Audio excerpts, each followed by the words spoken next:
Pakistan. This video compresses information gathered from Wikipedia in video format. Studies prove that reading while listening improves comprehension, increases speed as well as expands vocabulary and enhances fluency. Video sections: Abstract, Etymology, History, Role of Islam in Pakistan, Geography, Environment and Climate, Government and Politics, Military, Economy, Infrastructure, Demographics, Culture and Society. External links. Give your feedback on the comments section. Support the channel by subscribing and liking the video. Thanks. Abstract. Coordinates: 30N70, 30N70, 30, 70. Pakistan, officially the Islamic Republic of Pakistan, is a country in South Asia. It is the world's fifth most populous country with a population exceeding 212.2 million. It has the world's second largest Muslim population. It is the 33rd largest country by area, spanning 881,913 square kilometers, 340,509 square miles. Pakistan has a 1,046 kilometer, 650-mile coastline along the Arabian Sea and Gulf of Oman in the south and is bordered by India to the east, Afghanistan to the west, Iran to the southwest, and China to the northeast. It is separated narrowly from Tajikistan by Afghanistan's Wakhan corridor in the northwest, and also shares a maritime border with Oman. The territory that now constitutes Pakistan was the site of several ancient cultures and intertwined with the history of the broader Indian subcontinent. The ancient history involves the Neolithic site of Mehrgarh and the Bronze Age Indus Valley civilization, and was later home to kingdoms ruled by people of different faiths and cultures, including Hindus, Indo-Greeks, Muslims, Turco-Mongols, Afghans and Sikhs. The area has been ruled by numerous empires and dynasties, including the Persian Achaemenid Empire, Alexander III of Macedon, the Seleucid Empire, the Indian Maurya Empire, the Kushan Empire, the Gupta Empire, the Arab Umayyad Caliphate, the Ghurid Sultanate, the Ghaznavid Empire, the Delhi Sultanate, the Mongol Empire, the Mughal Empire, the Sur Empire, the Afghan Durrani Empire, the Sikh Empire, partially, and, most recently, the British Indian Empire. Pakistan gained independence in 1947 as a homeland for Indian Muslims following the Pakistan movement, which sought statehood for the Muslim-majority regions of British India through partition. It is an ethnically and linguistically diverse country, with similarly diverse geography and wildlife. Initially a dominion, Pakistan adopted a constitution in 1956, becoming an Islamic republic. An ethnic civil war and Indian military intervention in 1971 resulted in the secession of East Pakistan as the new country of Bangladesh.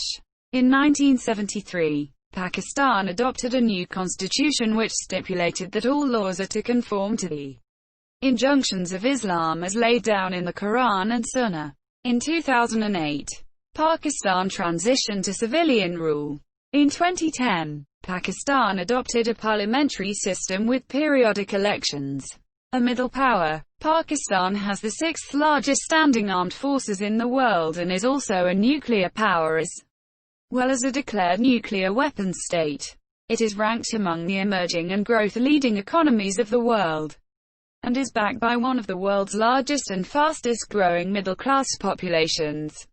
Pakistan's political history since independence has been characterized by periods of military rule, political instability and conflicts with India. The country continues to face challenging problems, including overpopulation, poverty, illiteracy and corruption. Pakistan is a member of the UN, the Shanghai Cooperation Organization, the OIC, the Commonwealth of Nations, the SAARC, the Islamic Military Counter-Terrorism Coalition, and is a major non-NATO ally.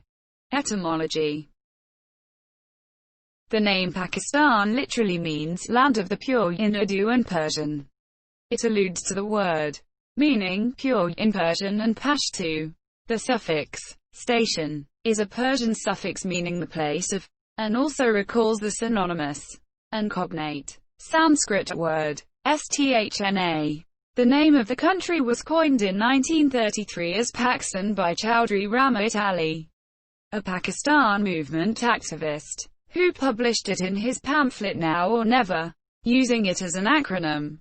30 million Muslim brethren who live in Pakistan, referring to the names of the 5 northern regions of British India: Punjab, Afghania, Kashmir, Sindh, and Balochistan. The letter I was incorporated to ease pronunciation. History. Some of the earliest ancient human civilizations in South Asia originated from areas encompassing present-day Pakistan. The earliest known inhabitants in the region were Sogdian during the Lower Paleolithic, of whom stone tools have been found in the Soan Valley of Punjab. The Indus region, which covers most of present-day Pakistan, was the site of several successive ancient cultures including the Neolithic Meghar and the Bronze Age Indus Valley Civilization. 8,001,800 BCE, at Harappa and Mohenjo-Daro. The Vedic period, 1500–5000 BCE, was characterized by an Indo-Aryan culture. During this period the Vedas, the oldest scriptures associated with Hinduism, were composed, and this culture later became well established in the region. Multan was an important Hindu pilgrimage center. The Vedic civilization flourished in the ancient Gandhran city of Takhail, now Taxila in the Punjab, which was founded around 1000 BCE. Successive ancient empires and kingdoms ruled the region. The Persian Achaemenid Empire, around 519 BCE. Alexander the Great's empire in 326 BCE and the Maurya Empire, founded by Chandragupta Maurya and extended by Ashoka the Great, until 185 BCE. The Indo-Greek kingdom founded by Demetrius of Bactria included Gandhar and Punjab and reached its greatest extent under Menander, prospering the Greco-Buddhist culture in the region. Taxila had one of the earliest universities and centers of higher education in the world, which was established during the late Vedic period in 6th century BCE. The school consisted of several monasteries without large dormitories or lecture halls where the religious instruction was provided on an individualistic basis. The ancient university was documented by the invading forces of Alexander the Great and was also recorded by Chinese pilgrims in the 4th or 5th century CE. At its zenith, the Rai dynasty of Sindh ruled this region and the surrounding territories. The Pala dynasty was the last Buddhist empire, which, under Dharmapala and Devapala, stretched across South Asia from what is now Bangladesh through northern India to Pakistan. The Arab conqueror Muhammad bin Qasim conquered Sindh in 711 CE. The Pakistan government's official chronology claims this as the time when the foundation of Pakistan was laid, but the concept of Pakistan came in 19th century. The early medieval period witnessed the spread of Islam in the region. During this period, Sufi missionaries played a pivotal role in converting a majority of the regional Buddhist and Hindu population to Islam. These developments set the stage for the rule of several successive Muslim empires in the region, including the Ghaznavid Empire, the Ghaurid Kingdom, and the Delhi Sultanate. 1206–1526 CE. The Lodi dynasty, the last of the Delhi Sultanate, was replaced by the Mughal Empire. 1526–1857 CE. The Mughals introduced Persian literature and high culture, establishing the roots of Indo-Persian culture in the region. From the region of modern-day Pakistan, key cities during the Mughal rule were Lahore and Thatta, both of which were chosen as the site of impressive Mughal buildings. In the early 16th century, the region remained under the Mughal Empire ruled by Muslim emperors. By the early 18th century, increasing European influence contributed to the slow disintegration of the Mughal Empire as the lines between commercial and political dominance became increasingly blurred. During this time, The English East India Company had established coastal outposts, control over the seas, greater resources, technology, and British military protection led the company to increasingly flex its military muscle, allowing the company to gain control over the subcontinent by 1765 and sideline European competitors. Expanding access beyond Bengal and the subsequent increased strength and size of its army enabled it to annex or subdue most of region by the 1820s. Many historians see this as the start of the region's colonial period. By this time, with its economic power severely curtailed by the British Parliament and itself effectively made an arm of British administration, the company began more deliberately to enter non-economic arenas such as education, social reform, and culture. Such reforms included the enforcement of the English Education Act in 1835 and the introduction of the Indian Civil Service, ICS. Traditional madrasas, primary institutions of higher learning for Muslims in the subcontinent, were no longer supported by the English crown, and nearly all of the madrasas lost their financial endowment. The gradual decline of the Mughal Empire in the early 18th century enabled the Sikh Empire to control larger areas until the British East India Company gained ascendancy over South Asia.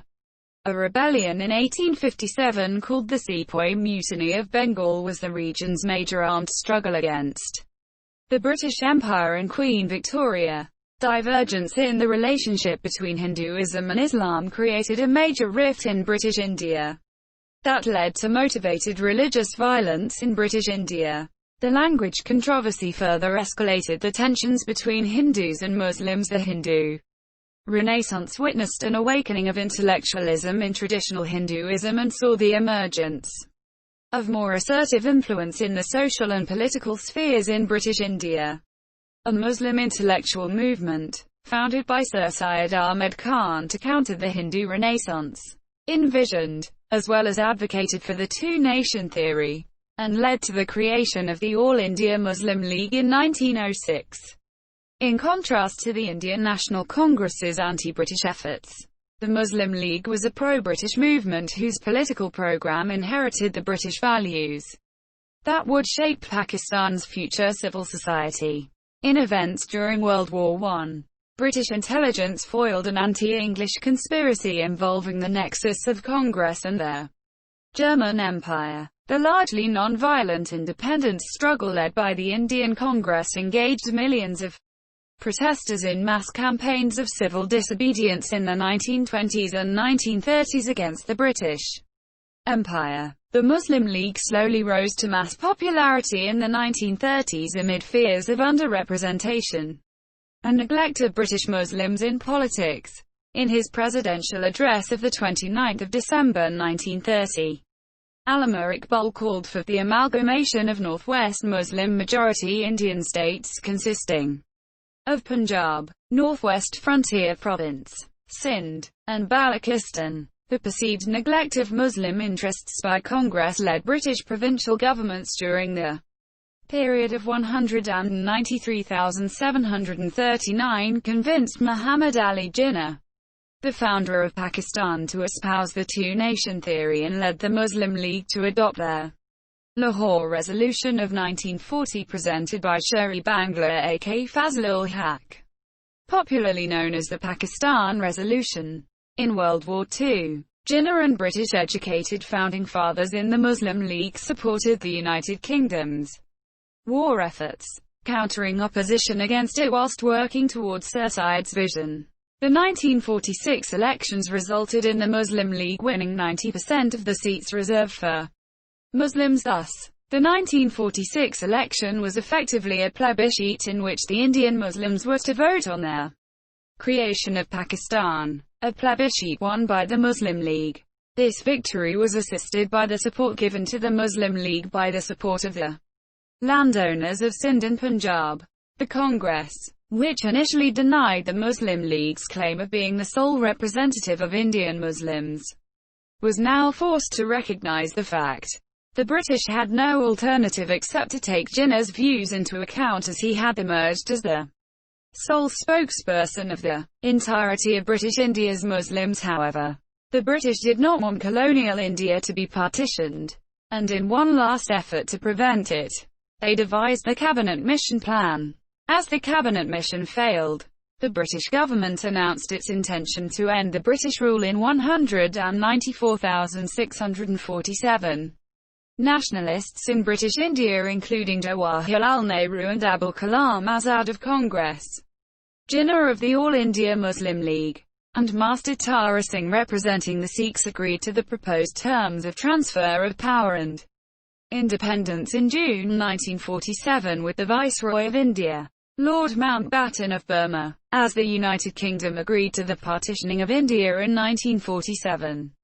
The modern state of Pakistan was established on 14 August 1947, amalgamating the Muslim-majority eastern and northwestern regions of British India. It comprised the provinces of Balochistan, East Bengal, the Northwest Frontier Province, West Punjab, and Sindh. In the riots that accompanied the partition in Punjab province, it is believed that between 200,000 and 2 million people were killed in what some have described as a retributive genocide between the religions, while 50,000 Muslim women were abducted and raped by Hindu and Sikh men, and 33,000 Hindu and Sikh women also experienced the same fate at the hands of Muslims. Around 6.5 million Muslims moved from India to West Pakistan, and 4.7 million Hindus and Sikhs moved from West Pakistan to India. It was the largest mass migration in human history. Dispute over Jammu and Kashmir led to the First Kashmir War in 1948. Muhammad Ali Jinnah's first speech to the Constituent Assembly of Pakistan after independence in 1947. Jinnah, the president of the Muslim League, became the nation's first governor-general as well as the first president-speaker of the parliament. But he died of tuberculosis on the 11th of September 1948. Meanwhile, Pakistan's founding fathers agreed to appoint Liaquat Ali Khan, the Secretary-General of the party, the nation's first Prime Minister, with dominion status in the Commonwealth of Nations. Independent Pakistan had two British monarchs before it became a republic. The creation of Pakistan was never fully accepted by many British leaders, among them Lord Mountbatten. Mountbatten clearly expressed his lack of support and faith in the Muslim League's idea of Pakistan. Jinnah refused Mountbatten's offer to serve as Governor-General of Pakistan.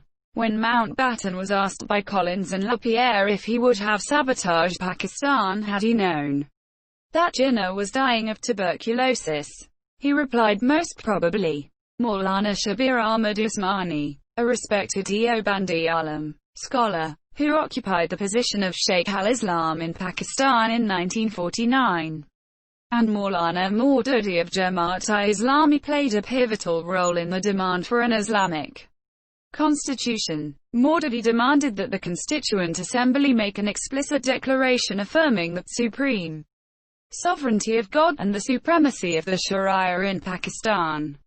A significant result of the efforts of the Jamaat-e-Islami and the Ulama was the passage of the Objectives Resolution in March 1949. The Objectives Resolution, which Liaquat Ali Khan called the second most important step in Pakistan's history, declared that sovereignty over the entire universe belongs to God Almighty alone, and the authority which he has delegated to the state of Pakistan through its people for being exercised within their limits prescribed by him is a sacred trust. The Objectives Resolution has been incorporated as a preamble to the constitutions of 1956, 1962, and 1973. Democracy was stalled by the martial law that had been enforced by President Iskandar Mirza, who was replaced by the Army Chief, General Ayub Khan. After adopting a presidential system in 1962, the country experienced exceptional growth until a second war with India in 1965 that led to an economic downturn and wide-scale public disapproval in 1967. Consolidating control from Ayub Khan in 1969, President Yahya Khan had to deal with a devastating cyclone that caused 500,000 deaths in East Pakistan. In 1970, Pakistan held its first democratic elections since independence, meant to mark a transition from military rule to democracy. But after the East Pakistani Awami League won against the Pakistan People's Party (PP), Yahya Khan and the military establishment refused to hand over power. Operation Searchlight, a military crackdown on the Bengali nationalist movement, led to a declaration of independence and the waging of a war of liberation by the Bengali Mukti Bahini forces in East Pakistan, which in West Pakistan was described as a civil war as opposed to a war of liberation. Independent researchers estimate that between 300,000 and 500,000 civilians died during this period, while the Bangladesh government puts the number of dead at 3 million. A figure that is now nearly universally regarded as excessively inflated.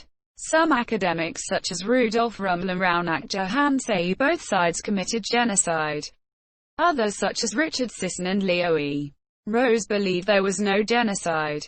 In response to India's support for the insurgency in East Pakistan, preemptive strikes on India by Pakistan's Air Force, Navy, and Marines sparked a conventional war in 1971 that resulted in an Indian victory in East Pakistan, gaining independence as Bangladesh, with Pakistan surrendering in the war. Yahya Khan was replaced by Zulfikar Ali Bhutto as president. The country worked towards promulgating its constitution and putting the country on the road to democracy. Democratic rule resumed from 1972 to 1977, an era of self-consciousness, intellectual leftism, nationalism, and nationwide reconstruction. In 1972, Pakistan embarked on an ambitious plan to develop its nuclear deterrence capability with the goal of preventing any foreign invasion. The country's first nuclear power plant was inaugurated in that same year, accelerated in response to India's first nuclear test in 1974. This crash program was completed in 1979. Democracy ended with a military coup in 1977 against the leftist PP, which saw General Zia-ul-Haq become the president in 1978. From 1977 to 1988, President Zia's corporatization and economic Islamization initiatives led to Pakistan becoming one of the fastest-growing economies in South Asia, while building up the country's nuclear program, increasing Islamization, and the rise of a homegrown conservative philosophy. Pakistan helped subsidize and distribute U.S. resources to factions of the Mujahideen against their USSR's intervention in communist Afghanistan. Pakistan's northwest frontier province became a base for the anti-Soviet Afghan fighters, with the province's influential Deobandi ulama playing a significant role in encouraging and organizing the jihad. President Zia died in a plane crash in 1988, and Benazir Bhutto, daughter of Zulfikar Ali Bhutto, was elected as the country's first female prime minister. The PP was followed by conservative Pakistan Muslim League, and over the next decade the leaders of the two parties fought for power, alternating in office while the country's situation worsened. Economic indicators fell sharply. In contrast to the 1980s, this period is marked by prolonged stagflation, instability, corruption, nationalism, geopolitical rivalry with India, and the clash of left-wing right-wing ideologies. As PMLN secured a supermajority in elections in 1997, Sharif authorized nuclear testings, c. Shagai I and Shagai II, as a retaliation to the second nuclear tests ordered by India, led by Prime Minister Atal Bihari Vajpayee in May 1998. Military tension between the two countries in the Kargil district led to the Kargil War of 1999.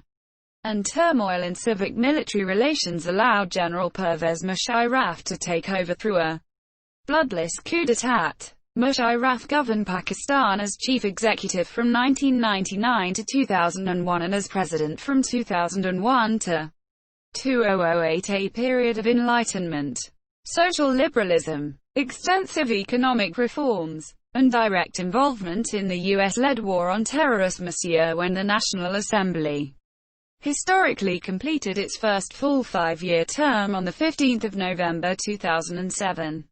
The new elections were called by the Election Commission after the assassination of Benazir Bhutto in 2007.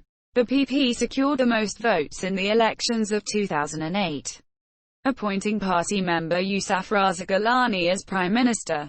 Threatened with impeachment, President Musharraf resigned on 18 August 2008, and was succeeded by Asif Ali Zardari. Clashes with the judicature prompted Gilani's disqualification from the parliament and as the prime minister in June 2012. By its own financial calculations, Pakistan's involvement in the war on terrorism has cost up to $118 billion, 60,000 casualties and more than 1.8 million displaced civilians. The general election held in 2013 saw the PMLN almost achieve a supermajority, following which Nawaz Sharif was elected as the prime minister, returning to the post for the third time in 14 years. In a democratic transition, in 2018, Imran Khan, the chairman of PTI, won the 2018 Pakistan general election with 116 general seats and became the 22nd Prime Minister of Pakistan in election of National Assembly of Pakistan for Prime Minister by getting 176 votes, against Shehbaz Sharif, who got 96 votes. Role of Islam in Pakistan.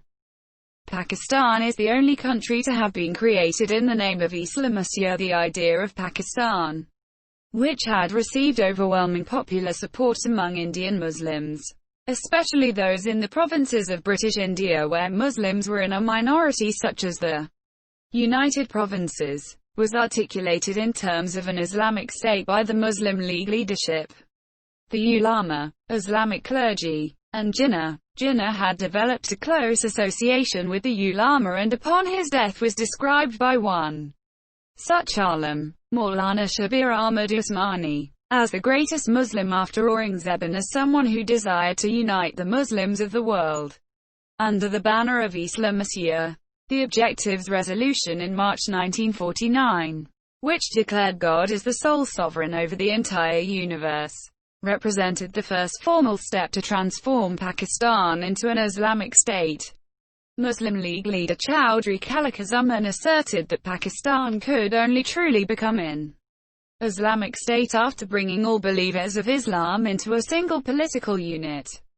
Keith Kallard, one of the earliest scholars on Pakistani politics, observed that Pakistanis believed in the essential unity of purpose and outlook in the Muslim world, and assumed that Muslims from other countries would share their views on the relationship between religion and nationality. However, Pakistan's pan-Islamist sentiments for a united Islamic bloc called Islamistan were not shared by other Muslim governments, although Islamists such as the Grand Mufti of Palestine, Al-Hajj Amin al-Husseini, and leaders of the Muslim Brotherhood became drawn to the country.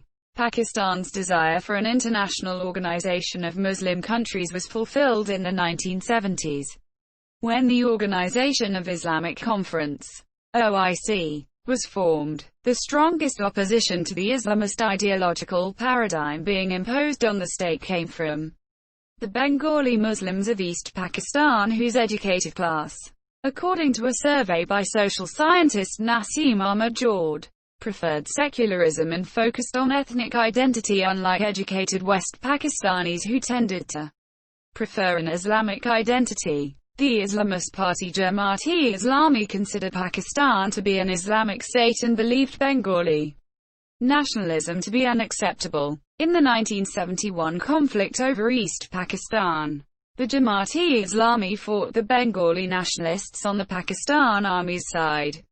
After Pakistan's first ever general elections, the 1973 constitution was created by an elected parliament. The constitution declared Pakistan an Islamic republic and Islam as the state religion.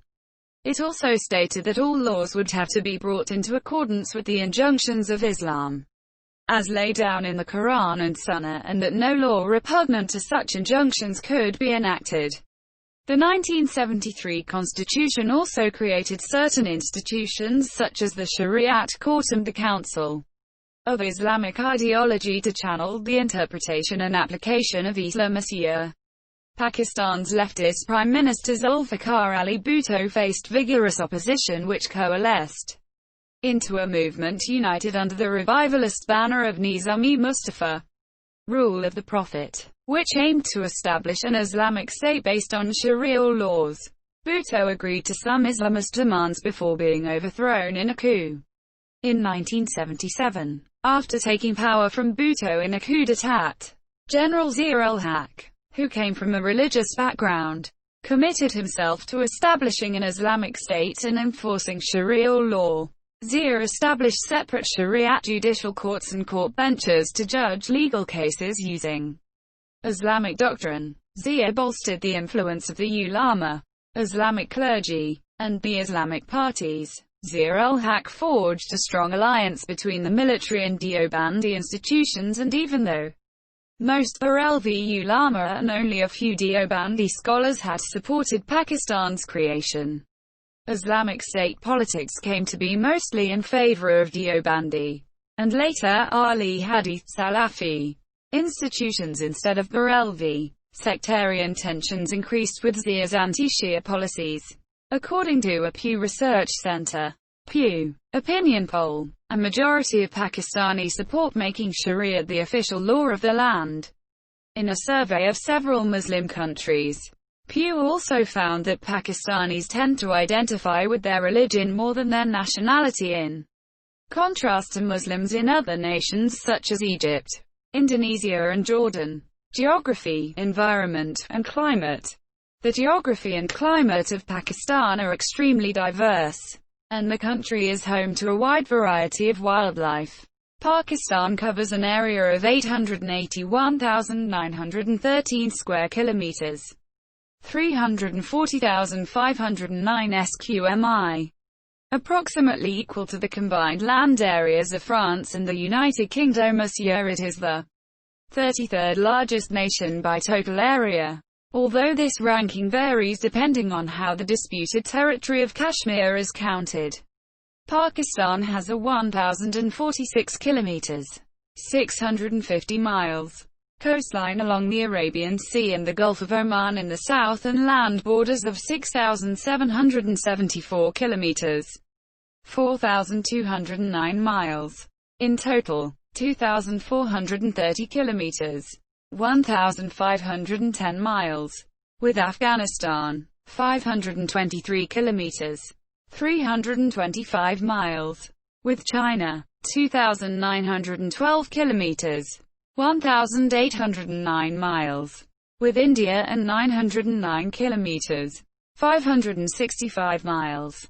With Iran, it shares a marine border with Oman, and is separated from Tajikistan by the cold, narrow Wakhan corridor. Pakistan occupies a geopolitically important location at the crossroads of South Asia, the Middle East, and Central Asia. Geologically, Pakistan is located in the Indus-Sangpo-Suchia zone and overlaps the Indian tectonic plate in its Sindh and Punjab provinces.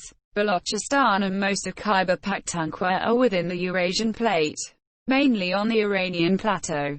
Gilgit-Baltistan and Azad Kashmir lie along the edge of the Indian plate and hence are prone to violent earthquakes. This region has the highest rates of seismicity and the largest earthquakes in the Himalaya region, ranging from the coastal areas of the south to the glaciated mountains of the north.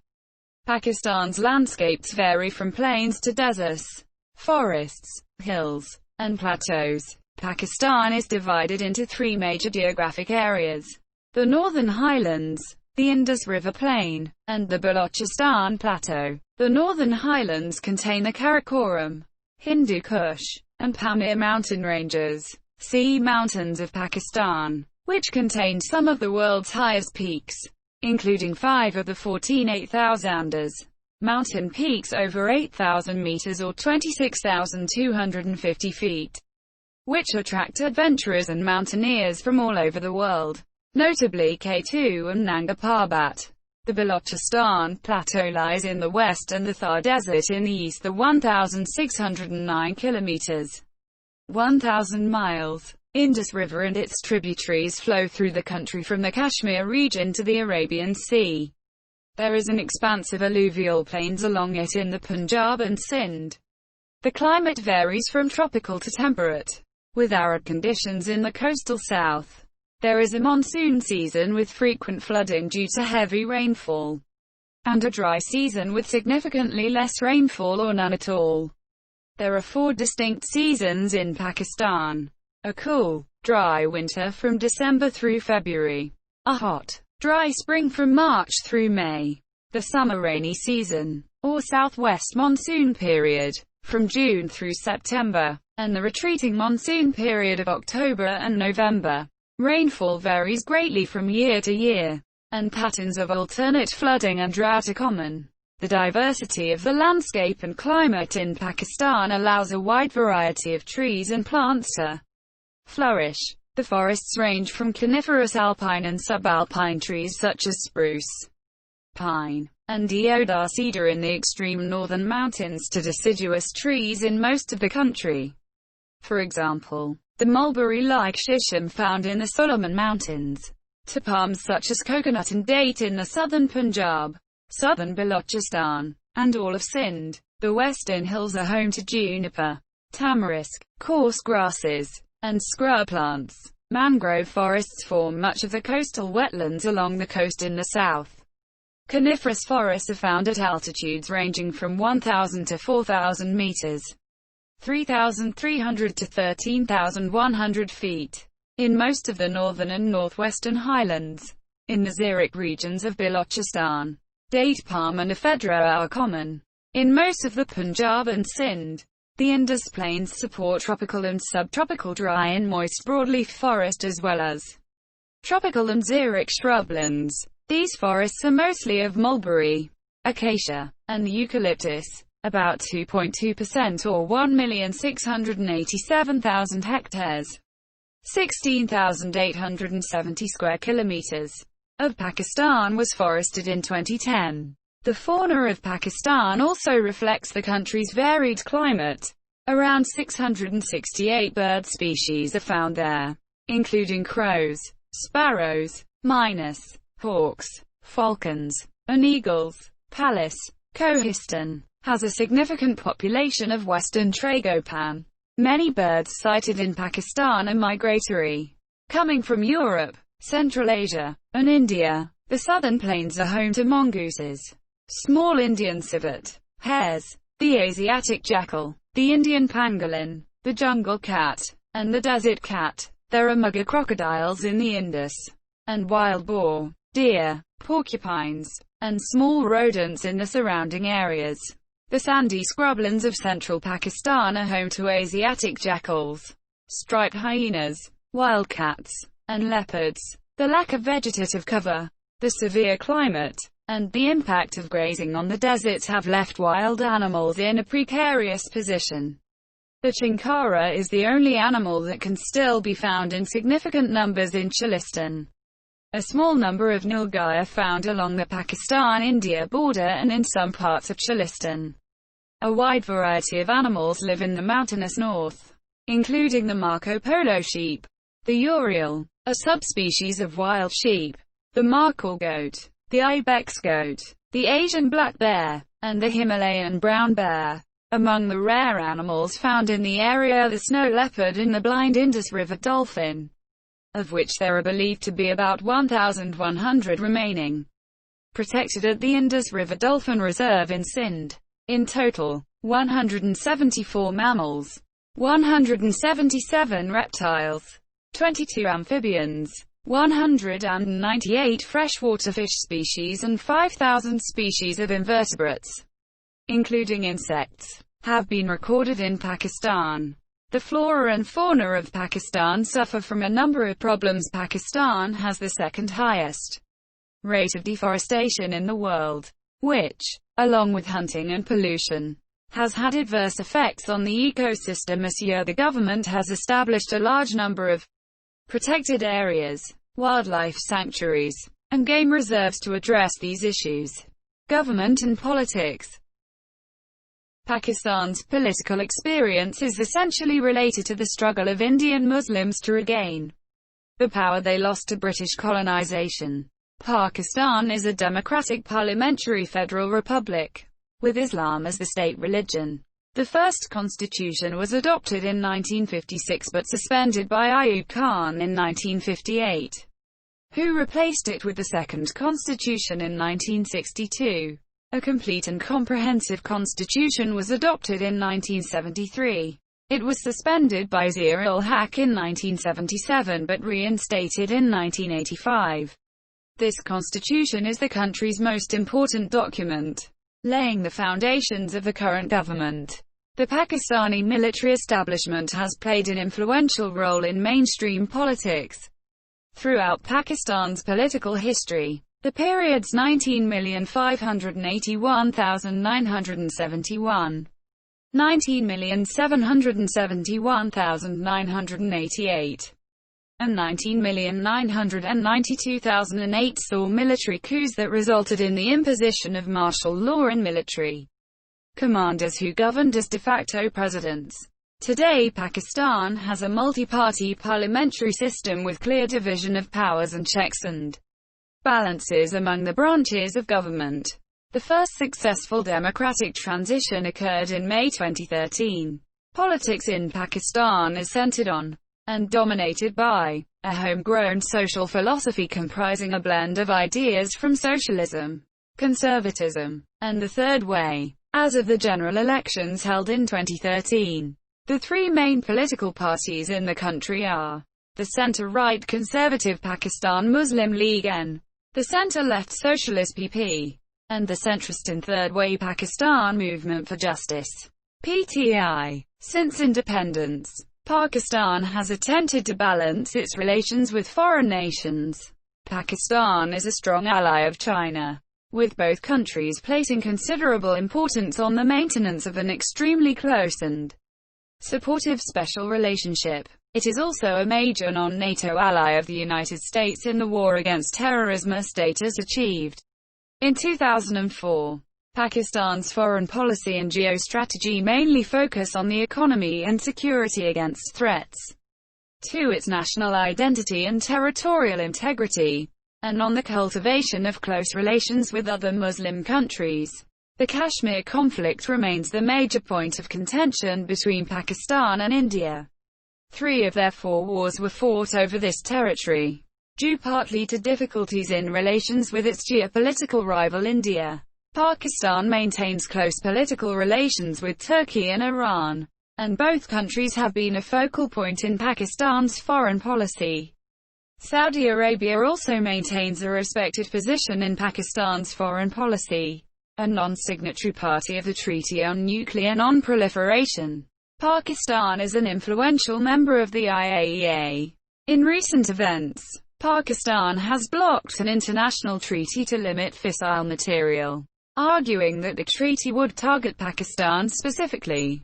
In the 20th century, Pakistan's nuclear deterrence program focused on countering India's nuclear ambitions in the region, and nuclear tests by India eventually led Pakistan to reciprocate to maintain a geopolitical balance as becoming a nuclear power. Currently, Pakistan maintains a policy of credible minimum deterrence, calling its program vital nuclear deterrence against foreign aggression. Located in the strategic and geopolitical corridor of the world's major maritime oil supply lines and communication fiber optics, Pakistan has proximity to the natural resources of Central Asian countries. Briefing on the country's foreign policy in 2004, a Pakistani senator reportedly explained, Pakistan highlights sovereign equality of states, bilateralism, mutuality of interests, and non-interference in each other's domestic affairs as the cardinal features of its foreign policy. Pakistan is an active member of the United Nations and has a permanent representative to represent Pakistan's positions in international politics. Pakistan has lobbied for the concept of enlightened moderation in the Muslim world. Pakistan is also a member of Commonwealth of Nations. the South Asian Association for Regional Cooperation, SAARC, the Economic Cooperation Organization, ECO, and the G20 developing nations. Due to ideological differences, Pakistan opposed the Soviet Union in the 1950s. During the Soviet-Afghan War in the 1980s, Pakistan was one of the closest allies of the United States. Relations between Pakistan and Russia have greatly improved since 1999, and cooperation in various sectors has increased. Pakistan has had an on and off relationship with the United States, a close ally of the United States during the Cold War. Pakistan's relationship with the United States soured in the 1990s when the US imposed sanctions because of Pakistan's secretive nuclear development. Since 9/11, Pakistan has been a close ally of the United States on the issue of counterterrorism in their regions of the Middle East and South Asia, with the US supporting Pakistan with aid money and weapons. Initially, the United States-led war on terrorism led to an improvement in the relationship, but it was strained by a divergence of interests and resulting mistrust during the war in Afghanistan and by issues related to terrorism. Pakistan does not have diplomatic relations with Israel. Nonetheless, some Israeli citizens have visited the country on tourist visas. However, an exchange took place between the two countries using Turkey as a communication conduit. Despite Pakistan being the only country in the world that has not established diplomatic relations with Armenia, an Armenian community still resides in Pakistan. Pakistan had warm relations with Bangladesh. Despite some initial strains in their relationship, Pakistan was one of the first countries to establish formal diplomatic relations with the People's Republic of China, and the relationship continues to be strong since China's war with India in 1962, forming a special relationship. From the 1960s to 1980s, Pakistan greatly helped China in reaching out to the world's major countries and helped facilitate U.S. President Nixon's state visit to China. Despite the change of governments in Pakistan and fluctuations in the regional and global situation, China's policy in Pakistan continues to be a dominant factor at all times. In return, China is Pakistan's largest trading partner, and economic cooperation has flourished, with substantial Chinese investment in Pakistan's infrastructural expansion such as the Pakistani deep-water port at Gwadar. Friendly Sino-Pakistani relations reached new heights as both countries signed 51 agreements and memorandums of understanding, MOUs, in 2015 for cooperation in different areas. Both countries signed a free trade agreement in the 2000s, and Pakistan continues to serve as China's communication bridge to the Muslim world. In 2016, China announced that it will set up an anti-terrorism alliance with Pakistan, Afghanistan, and Tajikistan. In December 2018, Pakistan's government defended China's re-education camps for 1 million Uyghur Muslims. After independence, Pakistan vigorously pursued bilateral relations with other Muslim countries and made an active bid for leadership of the Muslim world, or at least for leadership in efforts to achieve unity. The Ali brothers had sought to project Pakistan as the natural leader of the Islamic world, in part due to its large manpower and military strength. A top-ranking Muslim League leader, Khalid declared that Pakistan would bring together all Muslim countries into Islamistan, a pan-Islamic entity. Such developments, along with Pakistan's creation, did not get American approval, and British Prime Minister Clement Attlee voiced international opinion at the time by stating that he wished that India and Pakistan would reunite, since most of the Arab world was undergoing a nationalist awakening at the time. There was little attraction to Pakistan's pan-Islamic aspirations. Some of the Arab countries saw the Islamistan project as a Pakistani attempt to dominate other Muslim states. Pakistan vigorously championed the right of self-determination for Muslims around the world.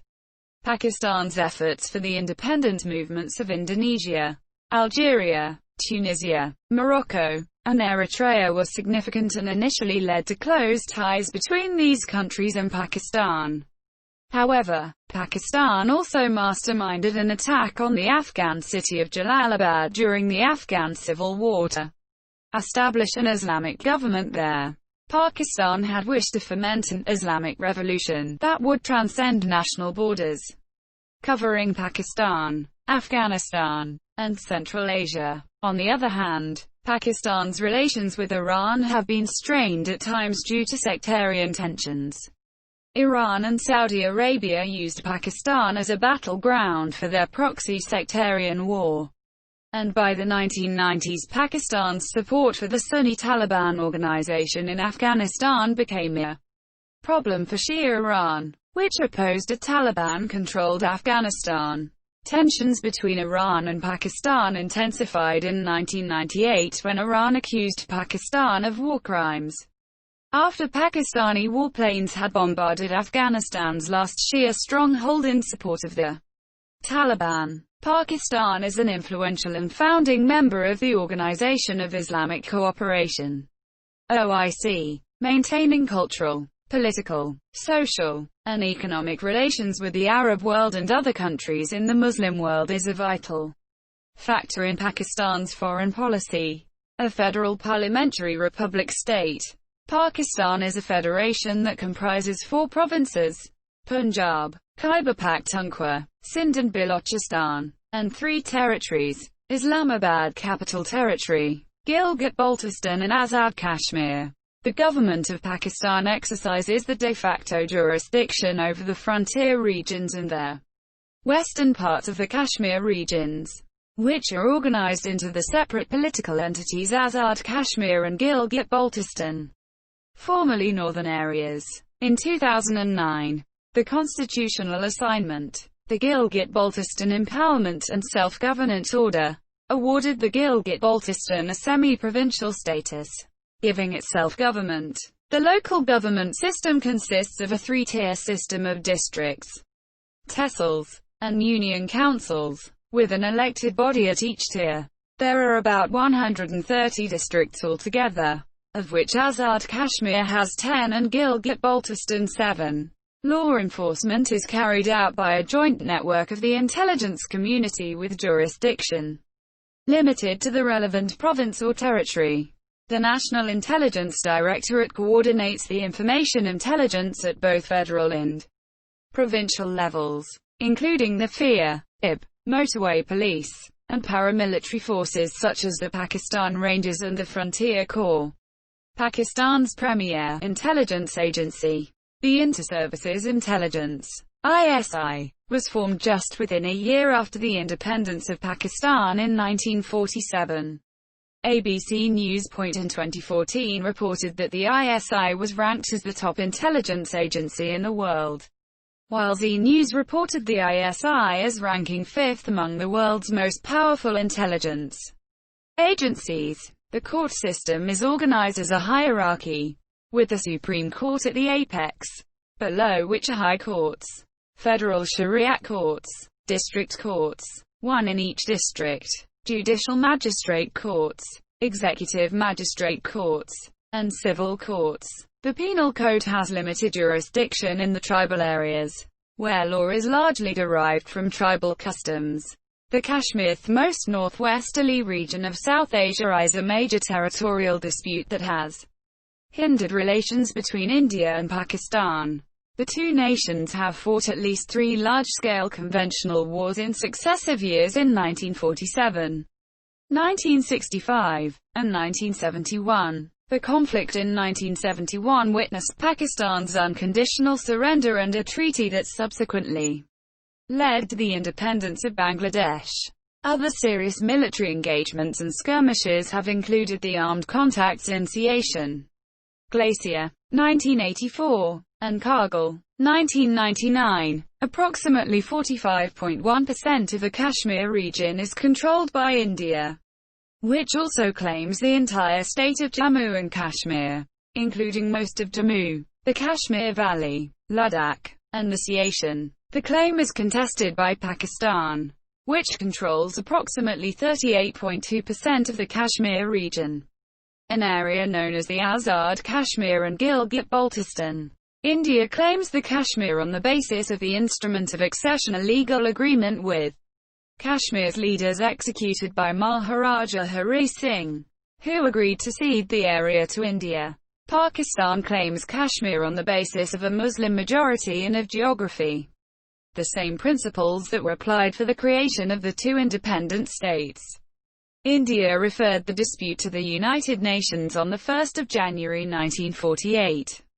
In a resolution passed in 1948, the UN's General Assembly asked Pakistan to remove most of its troops as a plebiscite would then be held. However, Pakistan failed to vacate the region and a ceasefire was reached in 1949, establishing a line of control (LOC) that divided Kashmir between the two nations. India, fearful that the Muslim-majority populace of Kashmir would secede from India, did not allow a plebiscite to take place in the region. This was confirmed in a statement by India's Defence Minister, Krishna Menon, who said, Kashmir would vote to join Pakistan and no Indian government responsible for agreeing to plebiscite would survive. Pakistan claims that its position is for the right of the people of Jammu and Kashmir to determine their future through impartial elections as mandated by the United Nations, while India has stated that Kashmir is an integral part of India, referring to the Simla Agreement, 1972, and to the fact that elections take place regularly. In recent developments, certain Kashmiri independence groups believe that Kashmir should be independent of both India and Pakistan. The law enforcement in Pakistan is carried out by joint network of several federal and provincial police agencies. The 4 provinces in the Islamabad Capital Territory, ICT, each have a civilian police force with jurisdiction extending only to the relevant province or territory. At the federal level, there are a number of civilian intelligence agencies with nationwide jurisdictions, including the Federal Investigation Agency, FIA, Intelligence Bureau, IB, and the Motorway Patrol, as well as several paramilitary forces such as the National Guards, Northern Areas, the Rangers, Punjab and Sindh, and the Frontier Corps, Khyber Pakhtunkhwa and Balochistan. The most senior officers of all the civilian police forces also form part of the police service, which is a component of the civil service of Pakistan. Namely, there is 4 provincial police service including the Punjab Police, Sindh Police, Khyber Pakhtunkhwa Police, and the Balochistan Police, all headed by the appointed senior inspector generals. The ICT has its own police component, the Capital Police, to maintain law and order in the capital. The SID bureaus are the crime investigation unit and form a vital part in each provincial police service. The law enforcement in Pakistan also has a motorway patrol which is responsible for enforcement of traffic and safety laws, security and recovery on Pakistan's interprovincial motorway network. In each of provincial police service, it also maintains the respective elite police units led by the Nakhtar Counter-Terrorism Police Unit, as well as providing VIP escorts. In the Punjab and Sindh, the Pakistan Rangers are an internal security force with the prime objective to provide and maintain security in war zones and areas of conflict as well as maintaining law and order, which includes providing assistance to the police. The Frontier Corps serves the similar purpose in Khyber Pakhtunkhwa and the Balochistan. Male homosexuality is illegal in Pakistan and punishable with up to life in prison. In its 2018 Press Freedom Index, Reporters Without Borders ranked Pakistan number 139 out of 180 countries based on freedom of the press. TV stations and newspapers are routinely shut down for publishing any reports critical of the government or the military. The armed forces of Pakistan are the 8th largest in the world in terms of numbers in full-time service, with about 617,000 personnel on active duty and 513,000 reservists. As of tentative estimates in 2010, they came into existence after independence in 1947. and the military establishment has frequently influenced the national politics ever since. Chain of command of the military is kept under the control of the Joint Chiefs of Staff Committee. All of the branches' joint works, coordination, military logistics, and joint missions are under the Joint Staff HQ. The Joint Staff HQ is composed of the Air HQ, Navy HQ, and Army GHQ in the vicinity of the Rawalpindi Military District. The Chairman Joint Chiefs of Staff Committee is the highest principal staff officer in the armed forces, and the chief military advisor to the civilian government, though the chairman has no authority over the three branches of armed forces.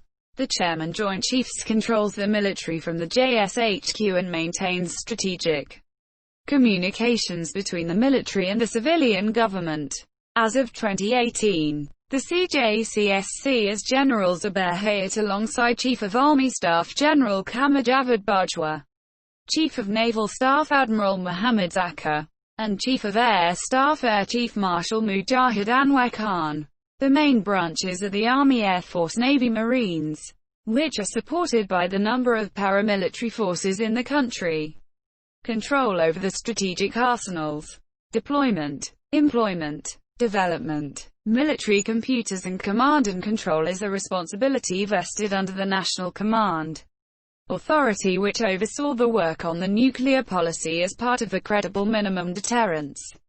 The United States, Turkey, and China maintain close military relations and regularly export military equipment and technology.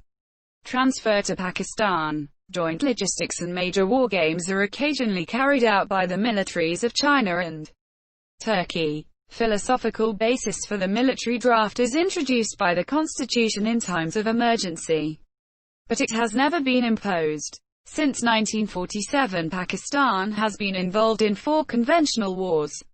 The first war occurred in Kashmir, with Pakistan gaining control of Western Kashmir, Azad Kashmir and Gilgit-Baltistan, and India retaining Eastern Kashmir, Jammu and Kashmir. Territorial problems eventually led to another conventional war in 1965 over the issue of Bengali refugees that led to another war in 1971, which resulted in Pakistan's unconditional surrender in East Pakistan.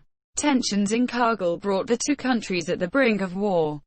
Since 1947, the unresolved territorial problems with Afghanistan saw border skirmishes which were kept mostly at the mountainous border. In 1961, the military and intelligence community repelled the Afghan incursion in the Bajar Agency near the Durand Line border, rising tensions with neighboring USSR in their involvement in Afghanistan. Pakistani intelligence community, mostly the ISI, systematically coordinated the U.S. resources to the Afghan Mujahideen and foreign fighters against the Soviet Union's presence in the region. Military reports indicated that the PAF was in engagement with the Soviet Air Force, supported by the Afghan Air Force during the course of the conflict, one of which belonged to Alexander Rutskoy. Apart from its own conflicts, Pakistan has been an active participant in United Nations peacekeeping missions. It played a major role in rescuing trapped American soldiers from Mogadishu, Somalia, in 1993 in Operation Gothic Serpent. According to UN reports, the Pakistani military is the third largest troop contributor to UN peacekeeping missions after Ethiopia and India. Pakistan has deployed its military in some Arab countries, providing defense, training, and playing advisory roles. The PAF and Navy's fighter pilots have voluntarily served in Arab nations' militaries against Israel in the Six-Day War, 1967, and in the Yom Kippur War, 1973. Pakistan's fighter pilots shot down 10 Israeli planes in the Six-Day War. In the 1973 war, one of the PAF pilots, FLT, Lieutenant Sattar Alvi, flying a MiG-21, shot down an Israeli Air Force Mirage and was honored by the Syrian government, requested by the Saudi monarchy in 1979. Pakistan's Special Forces units, operatives, and commandos were rushed to assist Saudi forces in Mecca to lead the operation of the Grand Mosque. For almost 2 weeks, Saudi special forces and Pakistani commandos fought the insurgents who had occupied the Grand Mosque's compound. In 1991, Pakistan got involved with the Gulf War and sent 5,000 troops as part of a US-led coalition, specifically for the defense of Saudi Arabia. Despite the UN arms embargo on Bosnia, General Javad Nazir of the IISI airlifted anti-tank weapons and missiles to Bosnian Mujahideen, which turned the tide in favor of Bosnian Muslims and forced the Serbs to lift the siege. Under Nazir's leadership, the ISI was also involved in supporting Chinese Muslims in Xinjiang province, rebel Muslim groups in the Philippines, and some religious groups in Central Asia. Since 2004, the military has been engaged in a war in northwest Pakistan, mainly against the homegrown Taliban factions. Major operations undertaken by the army include Operation Black Thunderstorm, Operation Raw-e-Najat and Operations RBAZB. According to SIPRI, Pakistan was the 9th largest recipient and importer of arms between 20,122,016. Economy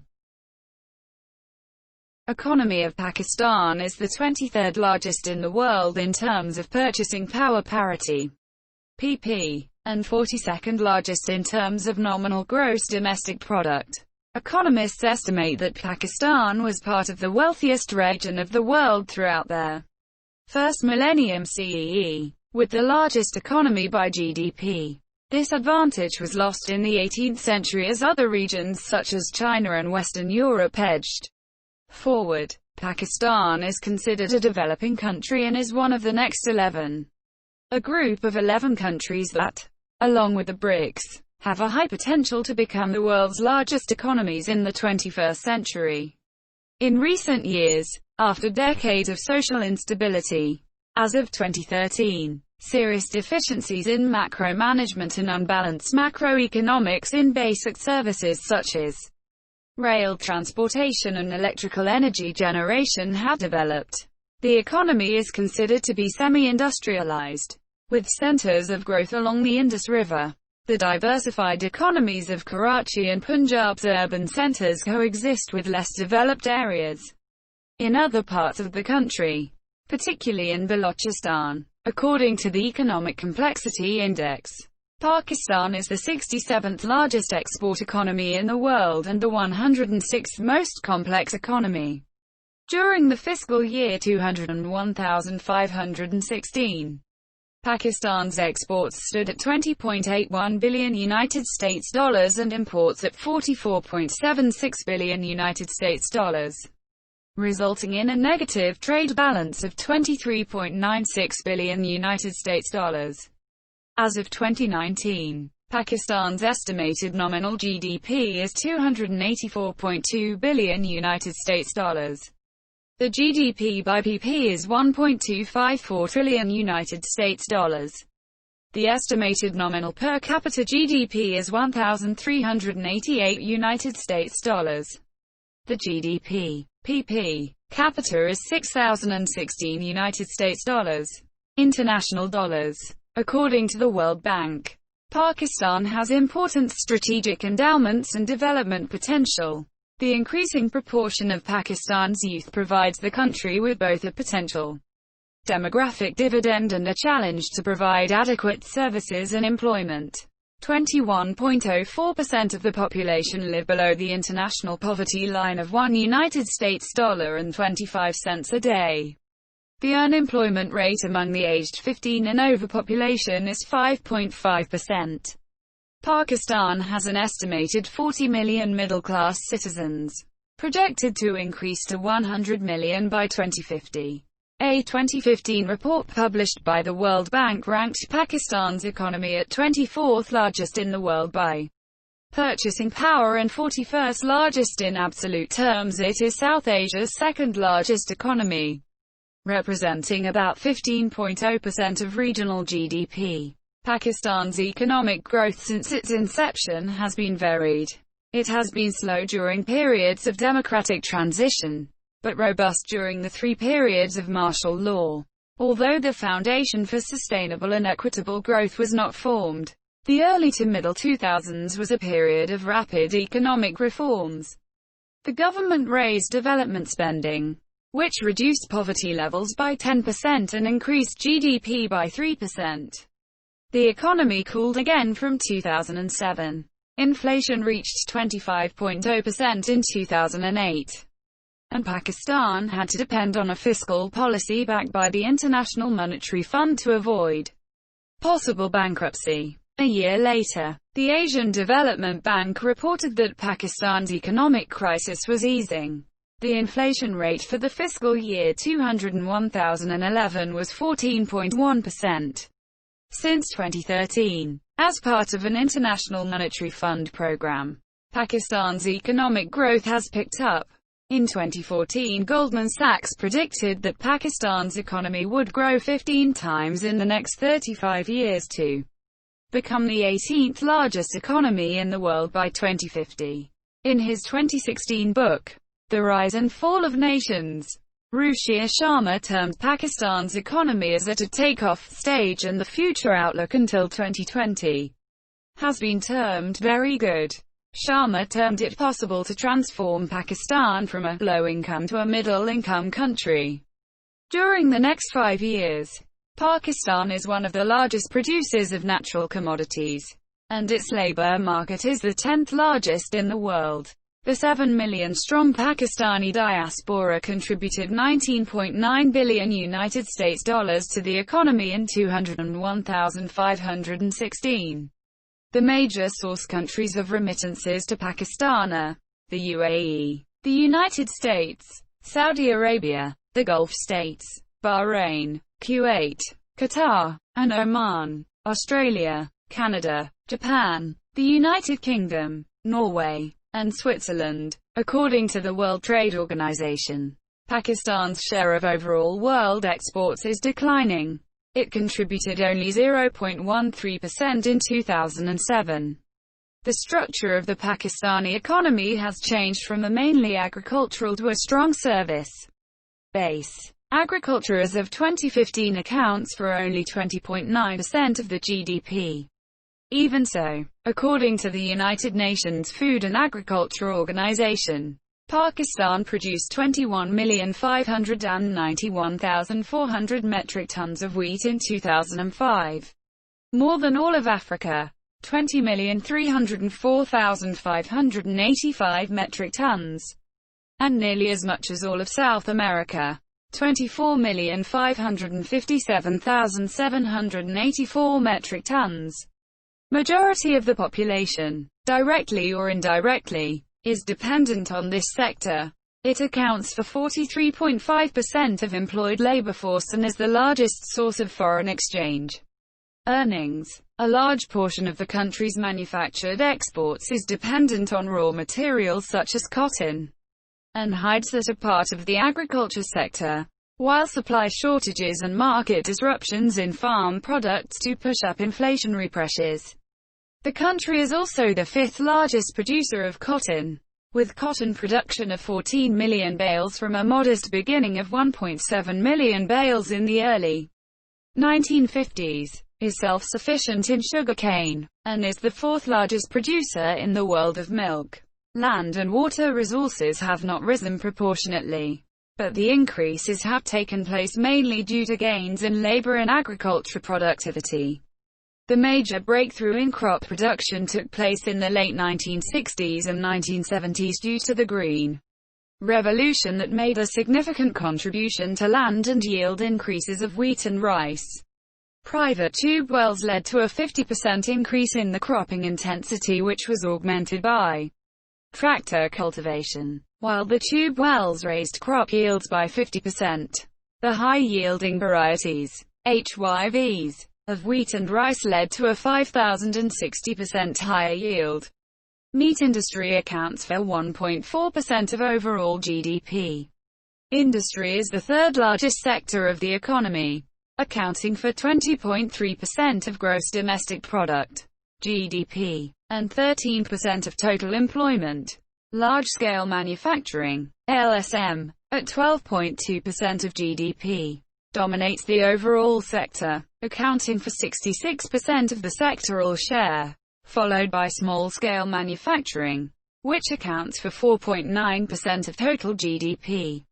Pakistan's cement industry is also fast-growing mainly because of demand from Afghanistan and from the domestic real estate sector. In 2013, Pakistan exported 7,708,557 metric tons of cement.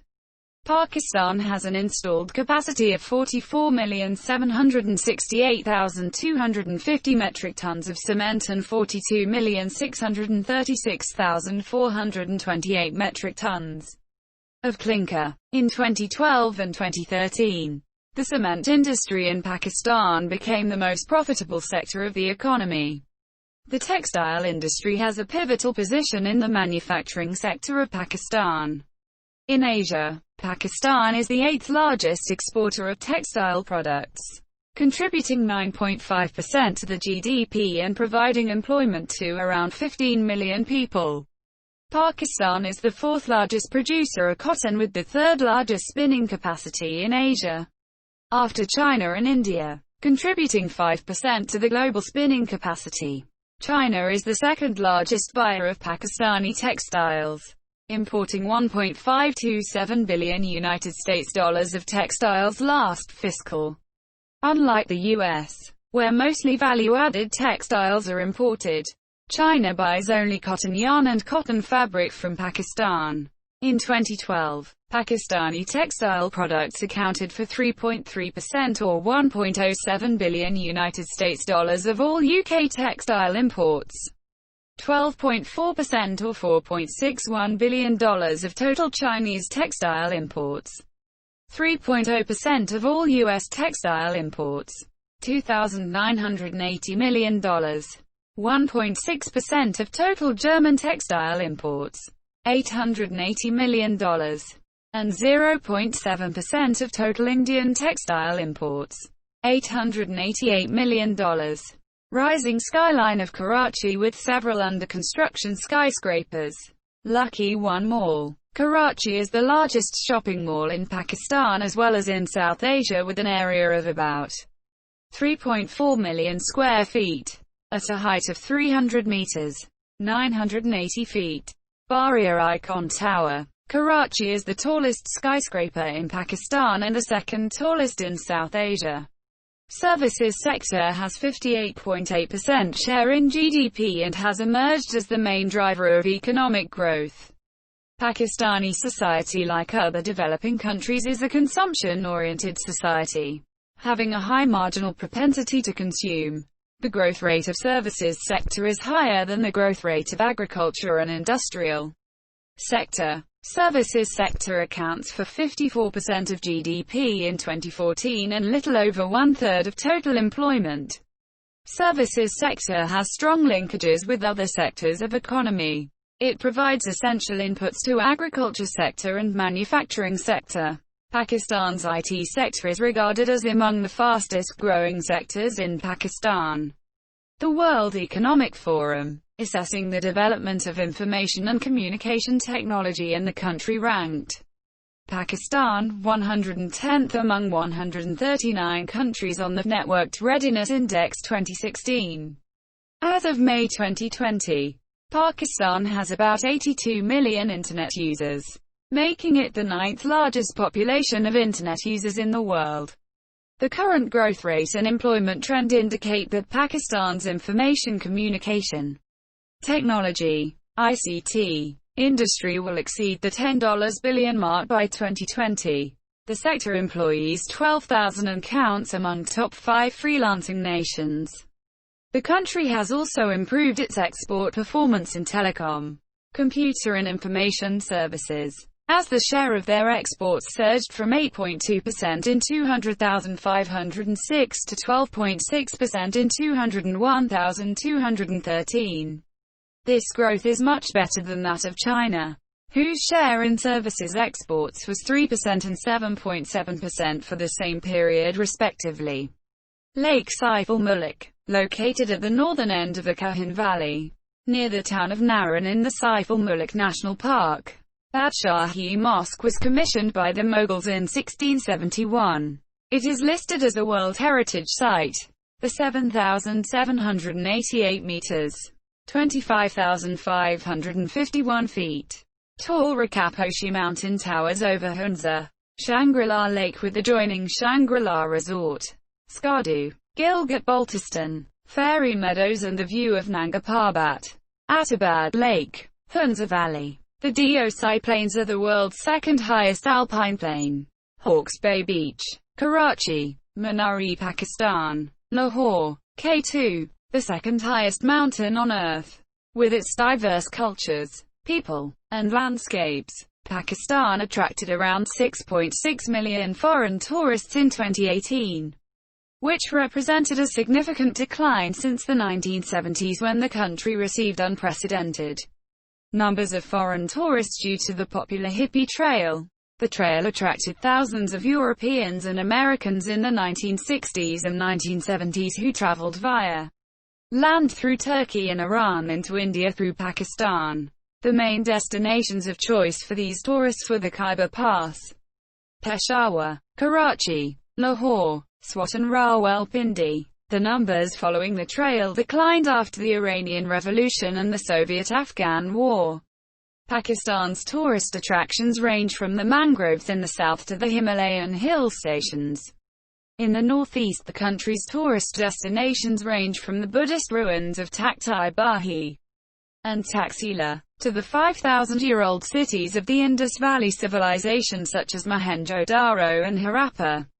Pakistan is home to several mountain peaks over 7,000 meters, 23,000 feet. The northern part of Pakistan has many old fortresses, examples of ancient architecture, and the Hunza and Chitral valleys, home to the small pre-Islamic Kalasha community claiming descent from Alexander the Great. Pakistan's cultural capital, Lahore, contains many examples of Mughal architecture such as the Badshahi Masjid, the Shalimar Gardens, the tomb of Jahangir, and the Lahore Fort. In October 2006, just 1 year after the 2005 Kashmir earthquake, The Guardian released what it described as the top 5 tourist sites in Pakistan in order to help the country's tourism industry. The 5 sites included Taxila, Lahore, the Karakoram Highway, Karimabad, and Lake Saiful-Mulk. To promote Pakistan's unique cultural heritage, the government organizes various festivals throughout the year. In 2015, the World Economic Forum's Travel and Tourism Competitiveness Report ranked Pakistan 125 out of 141 countries. Infrastructure. By the end of 2016, nuclear power was provided by 4 licensed commercial nuclear power plants. The Pakistan Atomic Energy Commission, PAEC, is solely responsible for operating these power plants, while the Pakistan Nuclear Regulatory Authority regulates safe usage of the nuclear energy. The electricity generated by commercial nuclear power plants constitutes roughly 5.8% of Pakistan's electrical energy, compared to 64.2% from fossil fuels, crude oil and natural gas, 29.9% from hydroelectric power, and 0.1% from coal. Pakistan is one of the 4 nuclear-armed states, along with India, Israel, and North Korea, that is not a party to the Nuclear Non-Proliferation Treaty, but it is a member in good standing of the International Atomic Energy Agency. The KNUPPI, a Candu-type nuclear reactor, was supplied by Canada in 1971, the country's first commercial nuclear power plant. The Sino-Pakistani nuclear cooperation began in the early 1980s.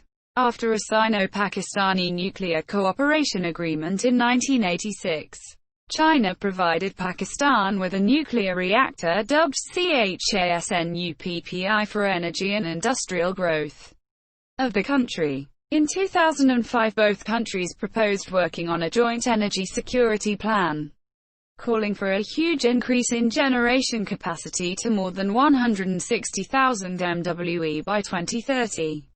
under its Nuclear Energy Vision 2050.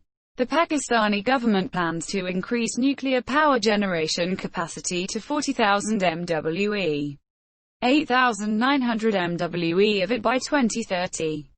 In June 2008, the nuclear commercial complex was expanded with the groundwork of installing and operationalizing the Chashma 3 and Chashma IV reactors at Chashma, Punjab province, each with 325,340 MWE and costing $129 billion, from which the $80 billion came from international sources, principally China. A further agreement for China's help with the project was signed in October 2008, and given prominence as a counter to the US-India agreement that shortly preceded it.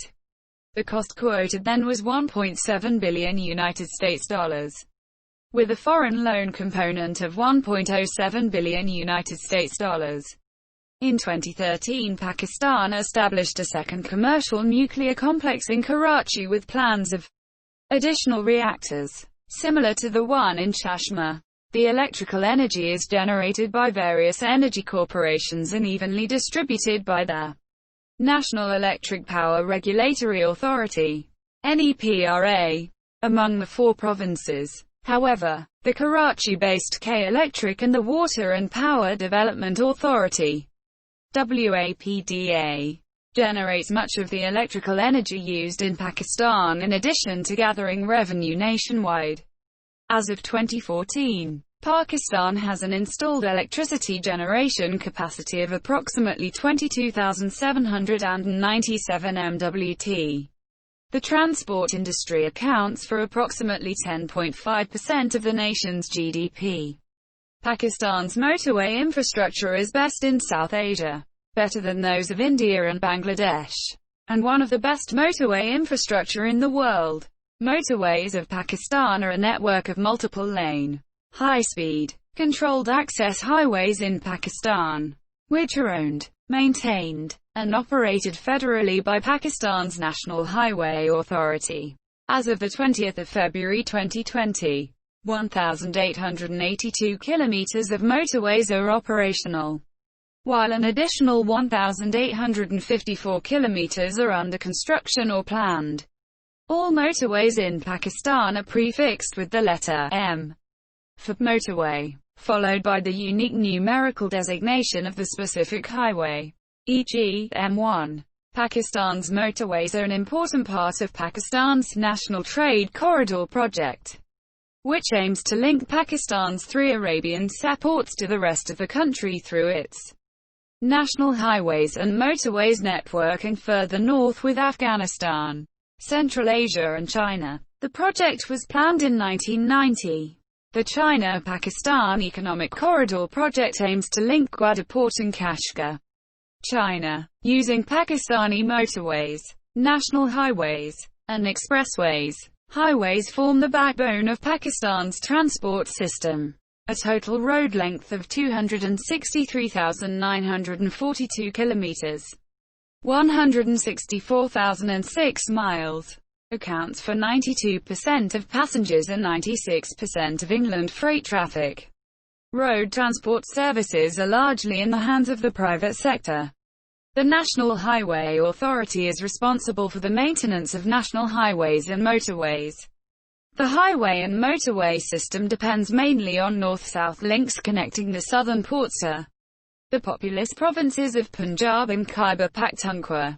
Although this network only accounts for 4.6% of total road length, it carries 85% of the country's traffic. Karachi Cantonment Railway Station, Sahiwal Railway Station, Khyber Express at Shargai Station. The Pakistan Railways, under the Ministry of Railways, MOR, operates the railroad system Asia from 1947 until the 1970s. The train system was the primary means of transport until the nationwide constructions of the national highways and the economic boom of the automotive industry. Beginning in the 1990s, there was a marked shift in traffic from rail to highways. Dependence grew on roads after the introduction of vehicles in the country. Now the railway's share of inland traffic is below 8% for passengers and 4% for freight traffic, as personal transportation began to be dominated by the automobile. Total rail track decreased from 8,775 kilometers, 5,453 miles, in 199,091 to 7,791 kilometers, 4,841 miles. In 2011, Pakistan expects to use the rail service to boost foreign trade with China, Iran, and Turkey. Islamabad International Airport has a capacity of handling 18 million passengers annually. Terminal of Islamabad International Airport. Boeing 737 owned and operated by Pakistan International Airlines. PIA operates scheduled services to 70 domestic destinations and 34 international destinations in 27 countries. There are an estimated 139 airports and airfields in Pakistan, including both the military and their mostly publicly owned civilian airports. Although Jinnah International Airport is the principal international gateway to Pakistan, the international airports in Lahore, Islamabad, Peshawar, Quetta, Faisalabad, Sialkot, and Multan also handle significant amounts of traffic. The civil aviation industry is mixed with public and private sectors, which was deregulated in 1993, while the state-owned Pakistan International Airlines, PIA, is the major and dominant air carrier that carries about 73% of domestic passengers and all domestic freight. The private airlines such as Air Blue and Air Indus also provide similar services at a low cost. Port of Karachi is one of South Asia's largest and busiest deep-water seaports, handling about 60% of the nation's cargo, 25 million tons per annum. Gwadar Port is the deepest seaport of the world, located in the city of Karachi. Port Qasim is Pakistan's second busiest seaport, handling about 30% of the nation's cargo, 14 million tons per annum. Major seaports are in Karachi, Sindh, the Karachi Port, Port Qasim. Since the 1990s, some seaport operations have been moved to Balochistan with the construction of Gwadar Port, Port of Pasni and Gadani Port. Gwadar Port is the deepest seaport of the world, according to the WEF's Global Competitiveness Report. Quality ratings of Pakistan's port infrastructure increased from 3.7 to 4.1 between 2007 and 2016.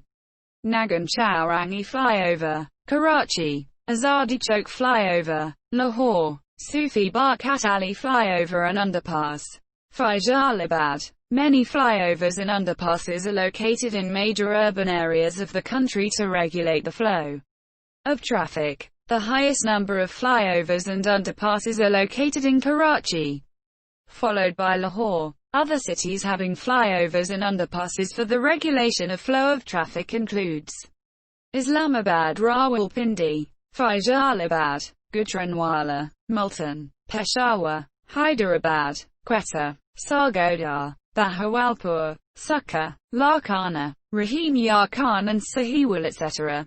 Beijing Underpass. Lahore is the longest underpass of Pakistan with a length of about 1.3 kilometers, 0.81 miles. Muslim Town Flyover. Lahore is the longest flyover of the country with a length of about 2.6 kilometers, 1.6 miles. Developments in science and technology have played an important role in Pakistan's infrastructure and helped the country connect to the rest of the world. Every year, scientists from around the world are invited by the Pakistan Academy of Sciences and the Pakistan government to participate in the International Nathia Ghali Summer College on Physics. Pakistan hosted an international seminar on physics in developing countries for the International Year of Physics 2005. Pakistani theoretical physicist Abdus Salam won a Nobel Prize in Physics for his work on their electroweak interaction. Influential publications and critical scientific work in the advancement of mathematics, biology, economics, computer science, and genetics have been produced by Pakistani scientists at both the domestic and international levels. In chemistry, Salam Azam Siddiqui was the first Pakistani scientist to bring the therapeutic constituents of the neem tree to the attention of natural products chemists. Pakistani neurosurgeon Ayub Omiya invented the Omiya reservoir, a system for treatment of brain tumors and other brain conditions.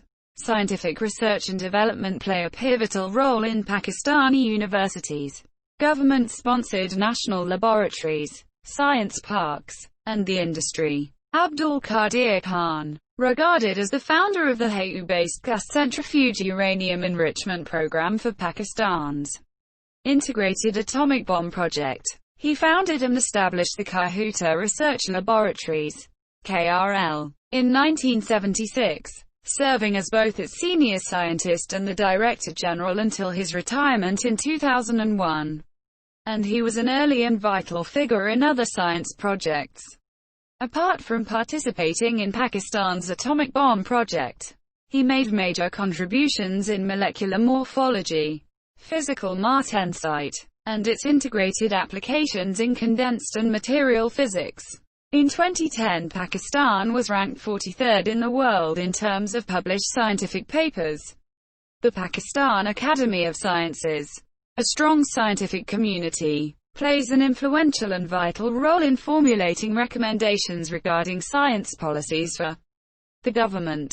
The 1960s saw the emergence of an active space program led by SUPARCO that produced advances in domestic rocketry, electronics, and aeronomy. The space program recorded a few notable feats and achievements. The successful launch of its first rocket into space made Pakistan the first South Asian country to have achieved such a task, successfully producing and launching the nation's first space satellite in 1990. Pakistan became the first Muslim country and second South Asian country to put a satellite into space. Thomson Reuters is another brick in the wall 2016 report. As an aftermath of the 1971 war with India, the clandestine crash program developed atomic weapons partly motivated by fear and to prevent any foreign intervention, while ushering in the atomic age and the post-Cold War era. Competition with India and tensions eventually led to Pakistan's decision to conduct underground nuclear tests in 1998, thus becoming the seventh country in the world to successfully develop nuclear weapons. Pakistan is the first and only Muslim country that maintains an active research presence in Antarctica. Since 1991, Pakistan has maintained 2 summer research stations and 1 weather observatory on their continent and plans to open another full-fledged permanent base in Antarctica. Energy consumption by computers and usage has grown since the 1990s when PCs were introduced. Pakistan has about 82 million internet users and is ranked as one of the top countries that have registered a high growth rate in internet penetration as of 2020. Key publications have been produced by Pakistan, and domestic software development has gained considerable international praise. As of May 2020, Pakistan has about 82 million internet users, making it the 9th largest population of internet users in the world. Since the 2000s, Pakistan has made a significant amount of progress in supercomputing, and various institutions offer research opportunities in parallel computing. The Pakistan government reportedly spends $4.6 billion on information technology projects, with emphasis on e-government, human resources, and infrastructure development. The Constitution of Pakistan requires the state to provide free primary and secondary education. At the time of the establishment of Pakistan as a state, the country had only 1 university, Punjab University in Lahore. Very soon the Pakistan government established public universities in each of the 4 provinces, including Sindh University, 1949, Peshawar University, 1950, Karachi University, 1953, and Balochistan University, 1970. Pakistan has a large network of both public and private universities, which includes collaboration between the universities aimed at providing research and higher education opportunities in the country. Although there is concern about the low quality of teaching in many of the newer schools, it is estimated that there are 3,193 technical and vocational institutions in Pakistan. And there are also madrasas that provide free Islamic education and offer free board and lodging to students who come mainly from the poorer strata of society. Strong public pressure and popular criticism over extremist usage of madrasas for recruitment. The Pakistan government has made repeated efforts to regulate and monitor the quality of education in the madrasas. Education in Pakistan is divided into 6 main levels: nursery, preparatory classes, primary, grades 1 through 5, middle, grades 6 through 8, matriculation, grades 9 and 10, leading to the secondary certificate, intermediate, grades 11 and 12, leading to a higher secondary certificate, and university programs leading to graduate and postgraduate degrees. There is a network of private schools that constitutes a parallel secondary education system based on a curriculum set and administered by the Cambridge International Examinations of the United Kingdom. This year, some students choose to take the O-level and A-level exams conducted by the British Council. According to the International Schools Consultancy, Pakistan has 439 international schools. As a result of initiatives taken in 2007, the English medium education has been made compulsory in all schools across the country. In 2012, Malala Yousafzai, a campaigner for female education, was shot by a Taliban gunman in retaliation for her activism. This year, Yousafzai went on to become the youngest ever Nobel laureate for her global education-related advocacy. Additional reforms enacted in 2013 required all educational institutions in Sindh to begin offering Chinese language courses, reflecting China's growing role as a superpower and its increasing influence in Pakistan. The literacy rate of the population is 62.3% as of 2018. The rate of male literacy is 72.5%, while the rate of female literacy is 51.8%. Literacy rates vary by region and particularly by sex. As one example, tribal areas female literacy is 9.5%, while Azad Jammu and Kashmir has a literacy rate of 74%. With the advent of computer literacy in 1995, the government launched a nationwide initiative in 1998 with the aim of eradicating illiteracy and providing a basic education to all children.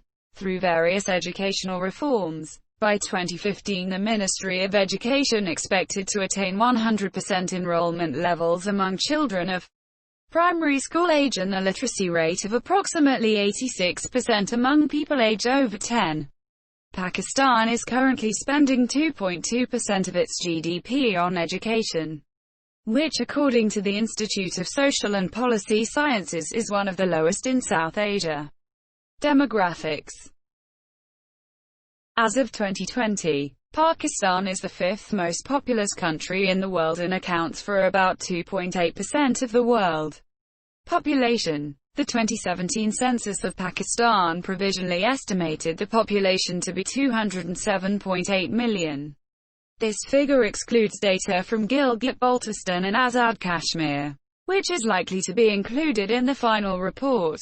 The population in 2017 represents a 57% increase from 1998. The annual growth rate in 2016 was reported to be 1.45%. Which is the highest of the SAARC nations.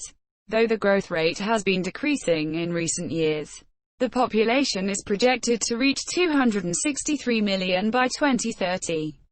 At the time of the partition in 1947, Pakistan had a population of 32.5 million. The population increased by approximately 57.2% between the years 1990 and 2009. By 2030, Pakistan is expected to surpass Indonesia as the largest Muslim-majority country in the world. Pakistan is classified as a young nation, with a median age of 23.4 in 2016. About 104 million people were under the age of 30 in 2010. In 2016, Pakistan's fertility rate was estimated to be 2.68, higher than its neighbor India, 2.45. Around 35% of the people under 15. The vast majority of those residing in southern Pakistan live along the Indus River, with Karachi being the most populous commercial city in the south.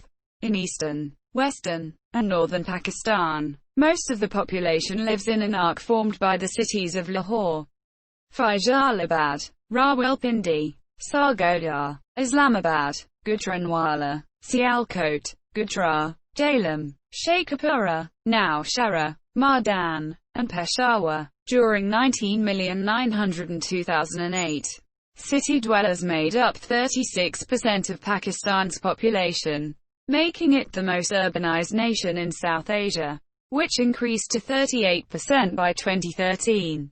Furthermore, 50% of Pakistanis live in towns of 5,000 people or more. Expenditure on healthcare was approximately 2.8% of GDP in 2013. Life expectancy at birth was 67 years for females and 65 years for males in 2013. The private sector accounts for about 80% of outpatient visits.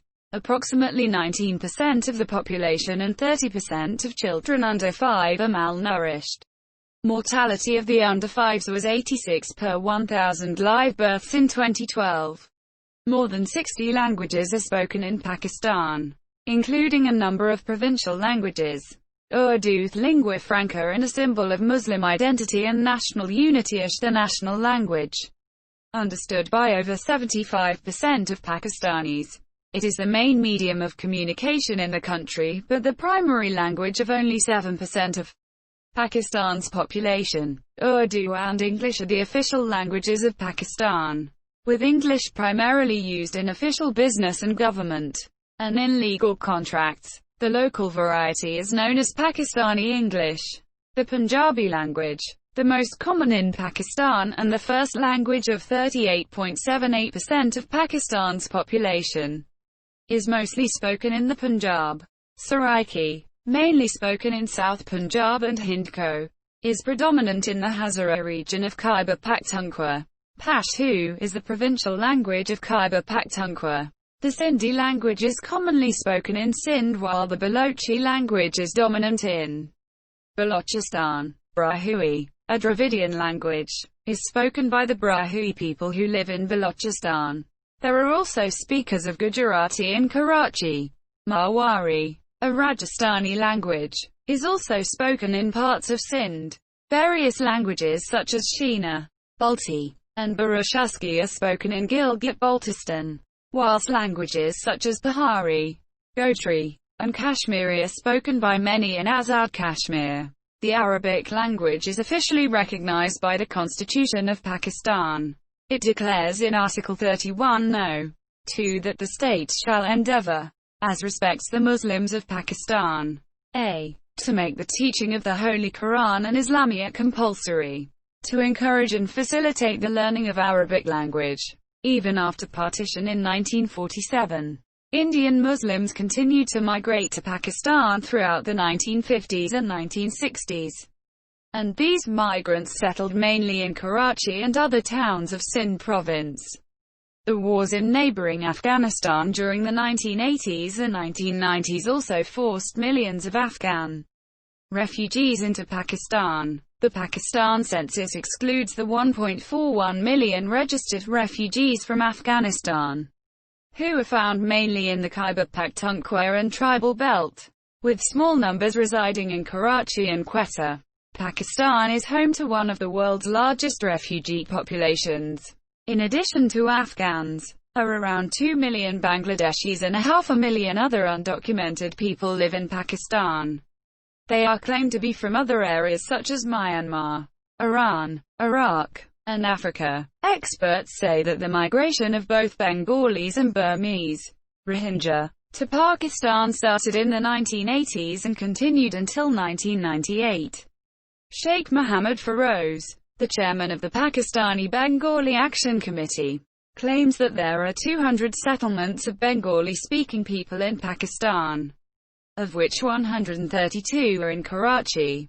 They are also found in various other areas of Pakistan such as Thatta, Aden, Hyderabad, Tando Adam, and Lahore. Large-scale Rohingya migration to Karachi made that city one of the largest population centers of Rohingyas in the world after Myanmar.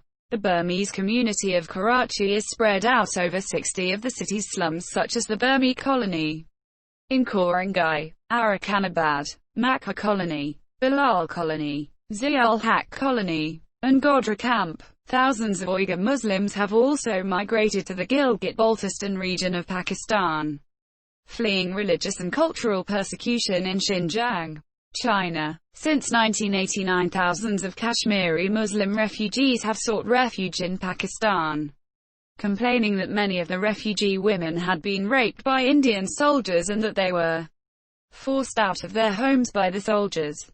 The major ethnic groups are Punjabis, 44.7% of the country's population, Pashtuns, also known as Pathans, 15.4%, Sindhis, 14.1%, Saraikis, 8.4%, Mahajars, the Indian immigrants, mostly Urdu-speaking, who make up 7.6% of the population, and the Baloch with 3.6%.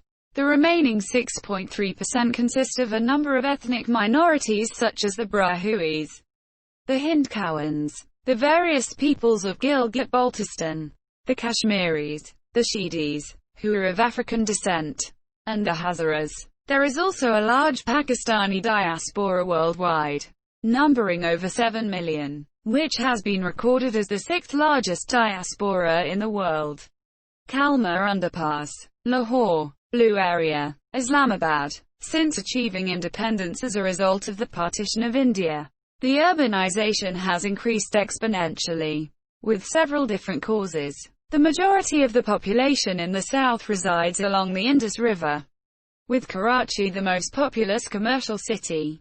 In the east, west, and north, most of the population lives in an arc formed by the cities of Lahore, Faisalabad, Rawalpindi, Islamabad, Sargodha, Gujranwala, Sialkot, Gujarat, Jhelum, Sheikhupura, Naushehra, Mardan, and Peshawar. During the period 19,902,008, city dwellers made up 36% of Pakistan's population, making it the most urbanized nation in South Asia.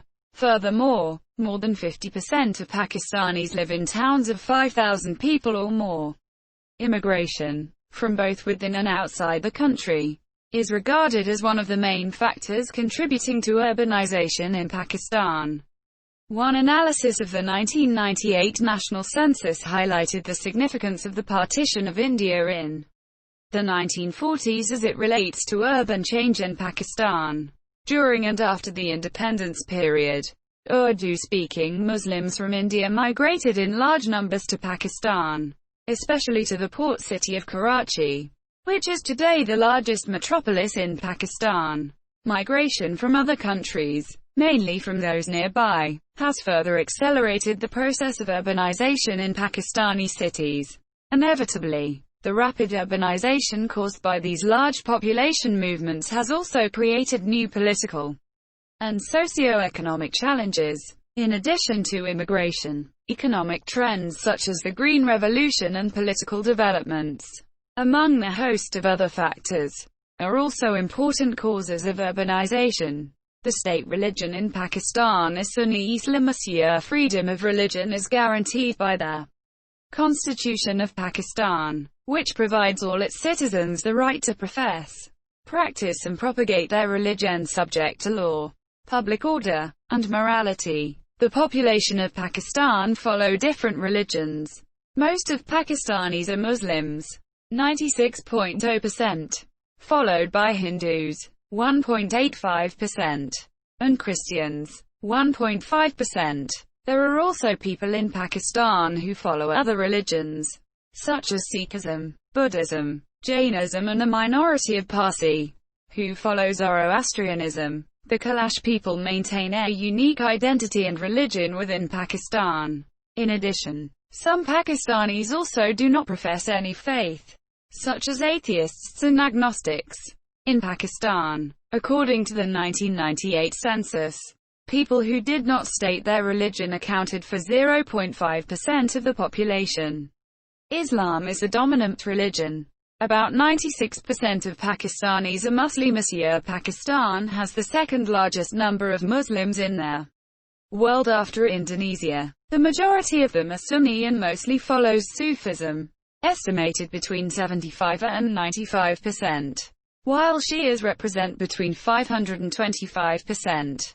The Ahmadis, a small minority representing 0.222% of Pakistan's population, are officially considered non-Muslims by virtue of the constitutional amendment. The Ahmadis are particularly persecuted, especially since 1974 when they were banned from calling themselves Muslims in 1984. Ahmadiyya places of worship were banned from being called mosques. As of 2012, 12% of Pakistani Muslims self-identify as non-denominational Muslims. There are also several Qur'an communities. Sufism, a mystical Islamic tradition, has a long history and a large following among the Sunni Muslims in Pakistan. At both the academic and popular levels, popular Sufi culture is centered around gatherings and celebrations at the shrines of saints and annual festivals that feature Sufi music and dance. Two Sufis whose shrines receive much national attention are Ali Hajwari in Lahore, c. 12th century, and Shahbaz Calendar in Saiwan, Sindh, c. 12th century. There are two levels of Sufism in Pakistan. The first is the populist Sufism of the rural population.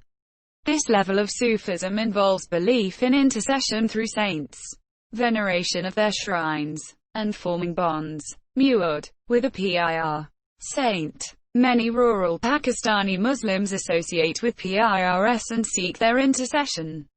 The second level of Sufism in Pakistan is intellectual Sufism, which is growing among the urban and educated population. They are influenced by the writings of Sufis such as the medieval theologian Al-Ghazali, the Sufi reformer Sheikh Ahmad Sia Hindi, and Shah Wali Allah. Contemporary Islamic fundamentalists criticize Sufism's popular character, which in their view does not accurately reflect the teachings and practice of Muhammad and his companions. Hinduism is the second largest religion in Pakistan after Islam, according to the 1998 census. As of 2010, Pakistan had the fifth largest Hindu population in the world. In the 1998 census, the Hindu Jati population was found to be 2,111,271, while the Hindu scheduled castes numbered an additional 332,343. Hindus are found in all provinces of Pakistan but are mostly concentrated in Sindh. They speak a variety of languages such as Sindhi, Saraiki, Daki, Gera, Goaria, Gurgula, Jandavra, Kabutra, Koloi, Lorki, Marwari, Sansi, Vari, and Gujarati. At the time of Pakistan's creation, the hostage theory gained currency. According to this theory, the Hindu minority in Pakistan was to be given a fair deal in Pakistan in order to ensure the protection of the Muslim minority in India. However, Khawaja Nazimuddin, the second Prime Minister of Pakistan, stated, MW parser output, template quote, overflow, hidden, margin, 1M0, padding, 040px MW parser output, template quote, site line height, 1.5 m, text align, left, padding left, 1.6 m, margin top, 0. I do not agree that religion is a private affair of the individual, nor do I agree that in an Islamic state every citizen has identical rights, no matter what his caste, creed or faith be. Some Hindus in Pakistan feel that they are treated as second-class citizens, and many have continued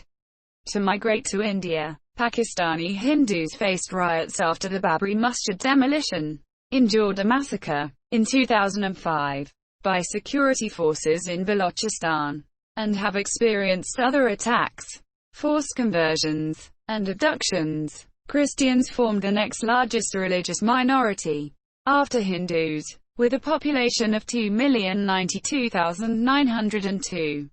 According to the 1998 census, they were followed by the Bahá'í faith, which had a following of 30,000.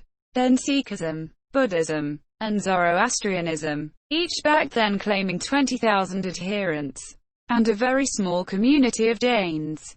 There is a Roman Catholic community in Karachi that was established by Goan and Tamil migrants when Karachi's infrastructure was being developed by the British during the colonial administration. Between World War I and World War II, the influence of atheism is very small, with 1.0% of the population identifying as atheists in 2005. However, the figure rose to 2.0% in 2012 according to Gallup. Culture and society. Civil society in Pakistan is largely hierarchical, emphasizing local cultural etiquette and traditional Islamic values that govern personal and political life. The basic family unit is the extended family, although for socio-economic reasons there has been a growing trend towards nuclear families. The traditional dress for both men and women is the shalwar kameez. Trousers, jeans, and shirts are also popular among men. In recent decades, the middle class has increased to around 35 million and the upper and upper middle classes to around 17 million, and power is shifting from rural landowners to the urbanized elites. Pakistani festivals, including Eid al-Fitr, Eid al-Adha, Ramazan, Christmas, Easter, Holi, and Diwali, are mostly religious in origin. Increasing globalization has resulted in Pakistan ranking 56th on the ffmpeg Globalization Index.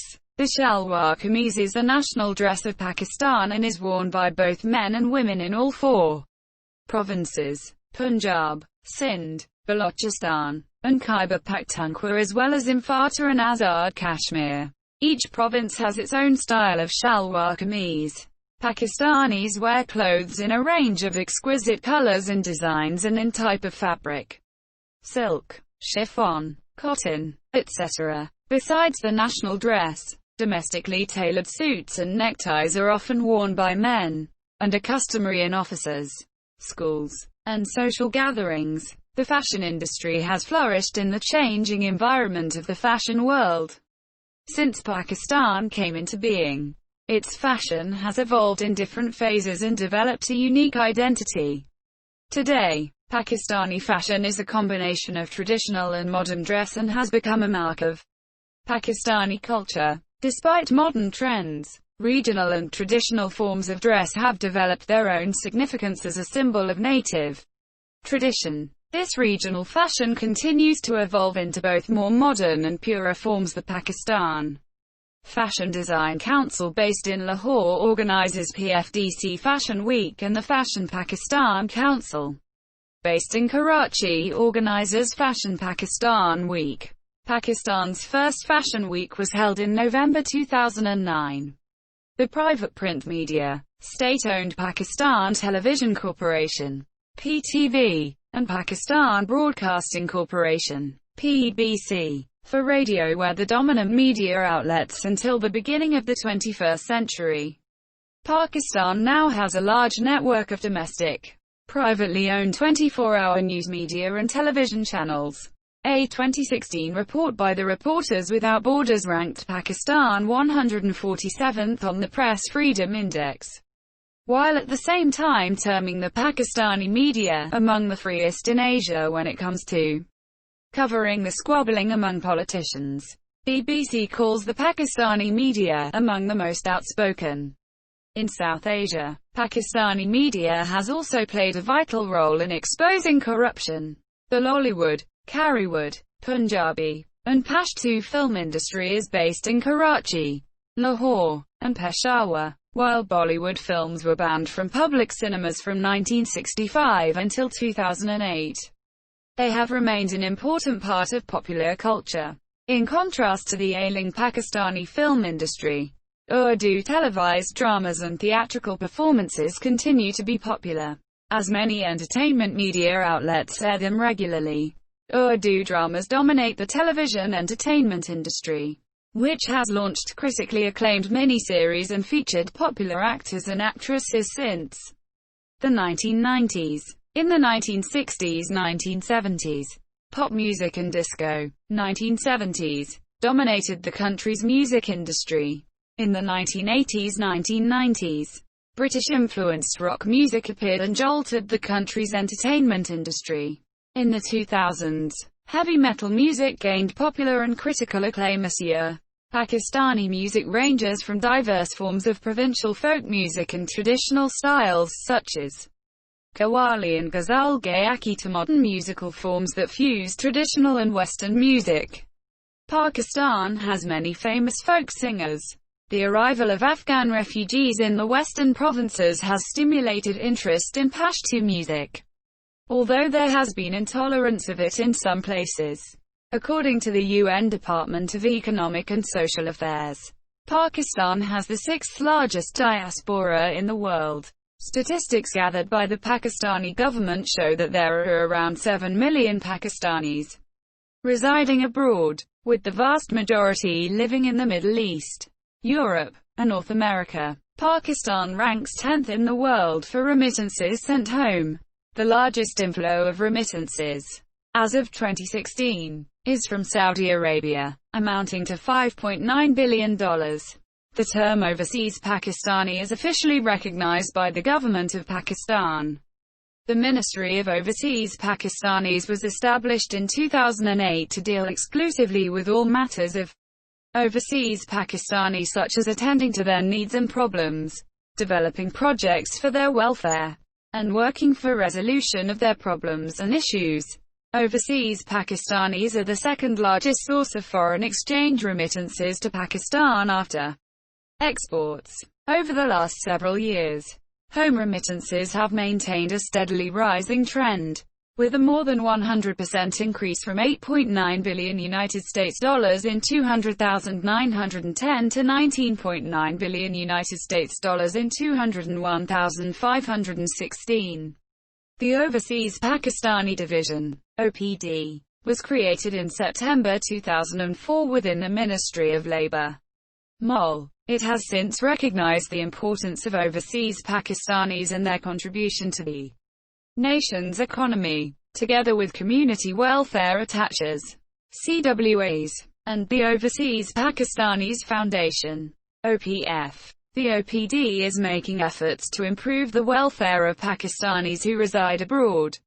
The division aims to provide better services through improved facilities at airports and suitable schemes for housing, education, and healthcare. It also facilitates the reintegration into society of returning overseas Pakistanis.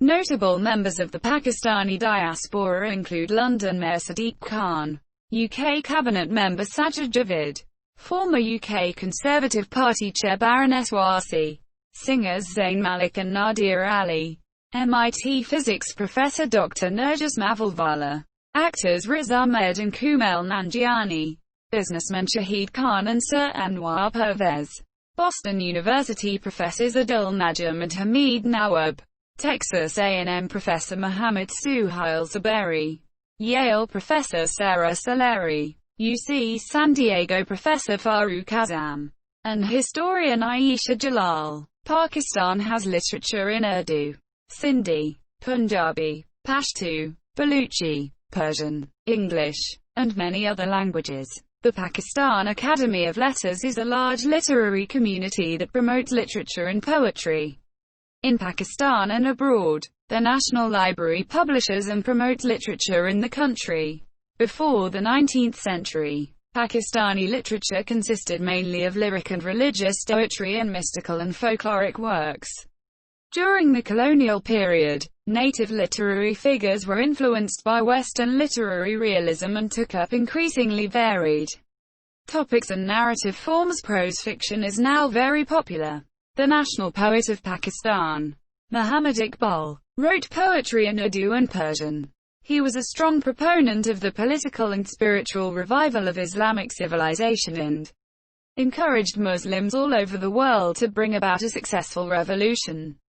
Well-known figures in contemporary Pakistani Urdu literature include Josh Malahabadi, Faiz Ahmed, Faiz and Saadat Hassan Manto. Sadiquain and Ghoghi are known for their calligraphy and paintings.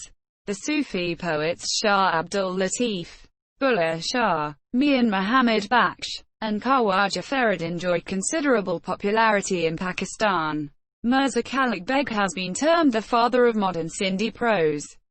Historically, philosophical development in the country was dominated by Muhammad Iqbal, Sir Syed Muhammad Asad, Maududi, and Muhammad Ali Johar. Ideas from British and American philosophy greatly shaped philosophical development in Pakistan. Analysts such as Monsieur Sharif and Zafar Hassan established the first major Pakistani philosophical movement in 1947. After the 1971 war, philosophers such as Jalaluddin Abdul Rahim, Gyan Chandani, and Malik Khalid incorporated Marxism into Pakistan's philosophical thinking. Influential work by Manzoor Ahmad, John Alia, Hassan Asghari Rizvi, and Abdul Khalik brought mainstream social, political, and analytical philosophy to the fore in academia. Works by Noam Chomsky have influenced philosophical ideas in various fields of social and political philosophy. Minar-e-Pakistan is a national monument marking Pakistan's independence movement.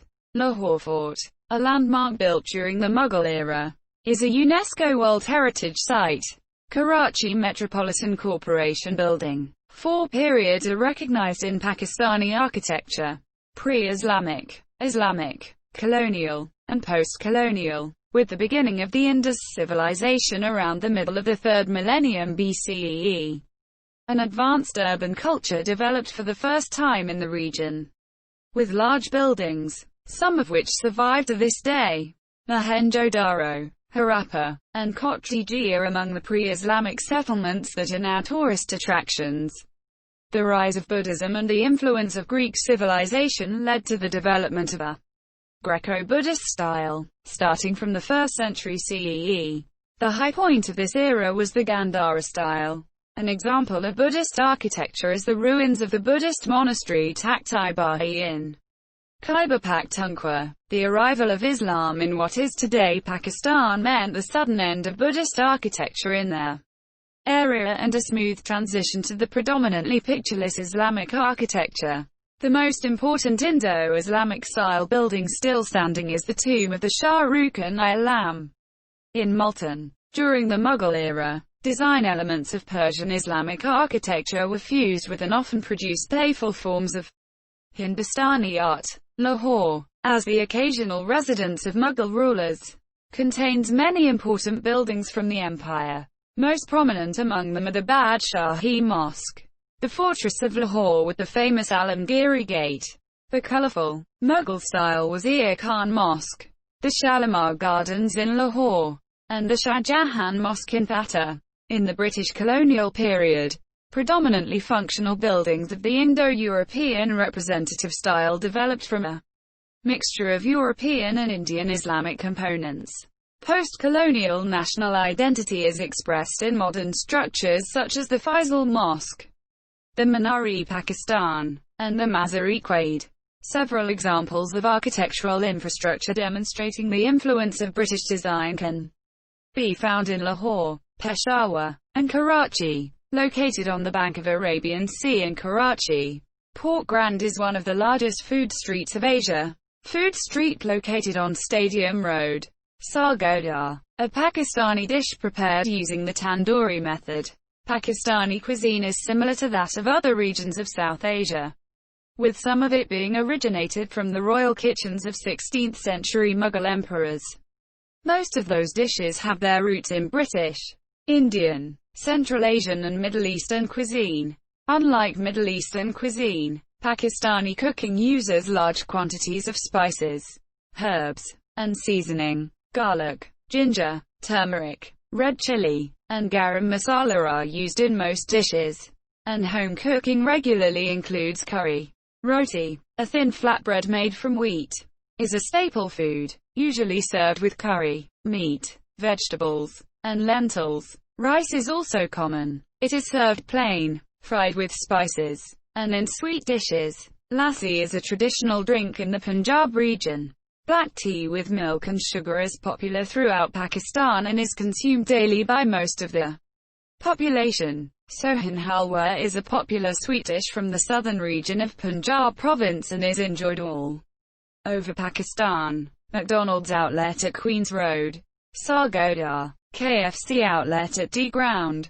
Faisalabad. Pizza Hut restaurant in Karachi. In addition to the traditional food, fast food is also very famous across the country. In big cities, there is a presence of outlets of many international fast food restaurants that includes KFC, McDonald's, Pizza Hut, Subway, Domino's, Burger King, Hardee's, Papa John's Pizza, Dunkin' Donuts, Baskin-Robbins and Taco Bell, etc.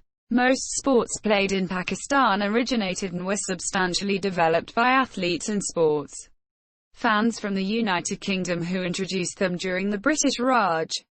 Field hockey is the national sport of Pakistan. It has won 3 gold medals in the Olympic Games held in 1960, 1968, and 1984. Pakistan has also won the Hockey World Cup a record 4 times. Held in 1971, 1978, 1982, and 1994. Cricket, however, is the most popular game across the country. The country has had an array of success in the sport over the years, and has the distinct achievement of having won each of the major ICC international cricket tournaments: ICC Cricket World Cup, ICC World 2020, and ICC Champions Trophy, as well as the ICC Test Championship.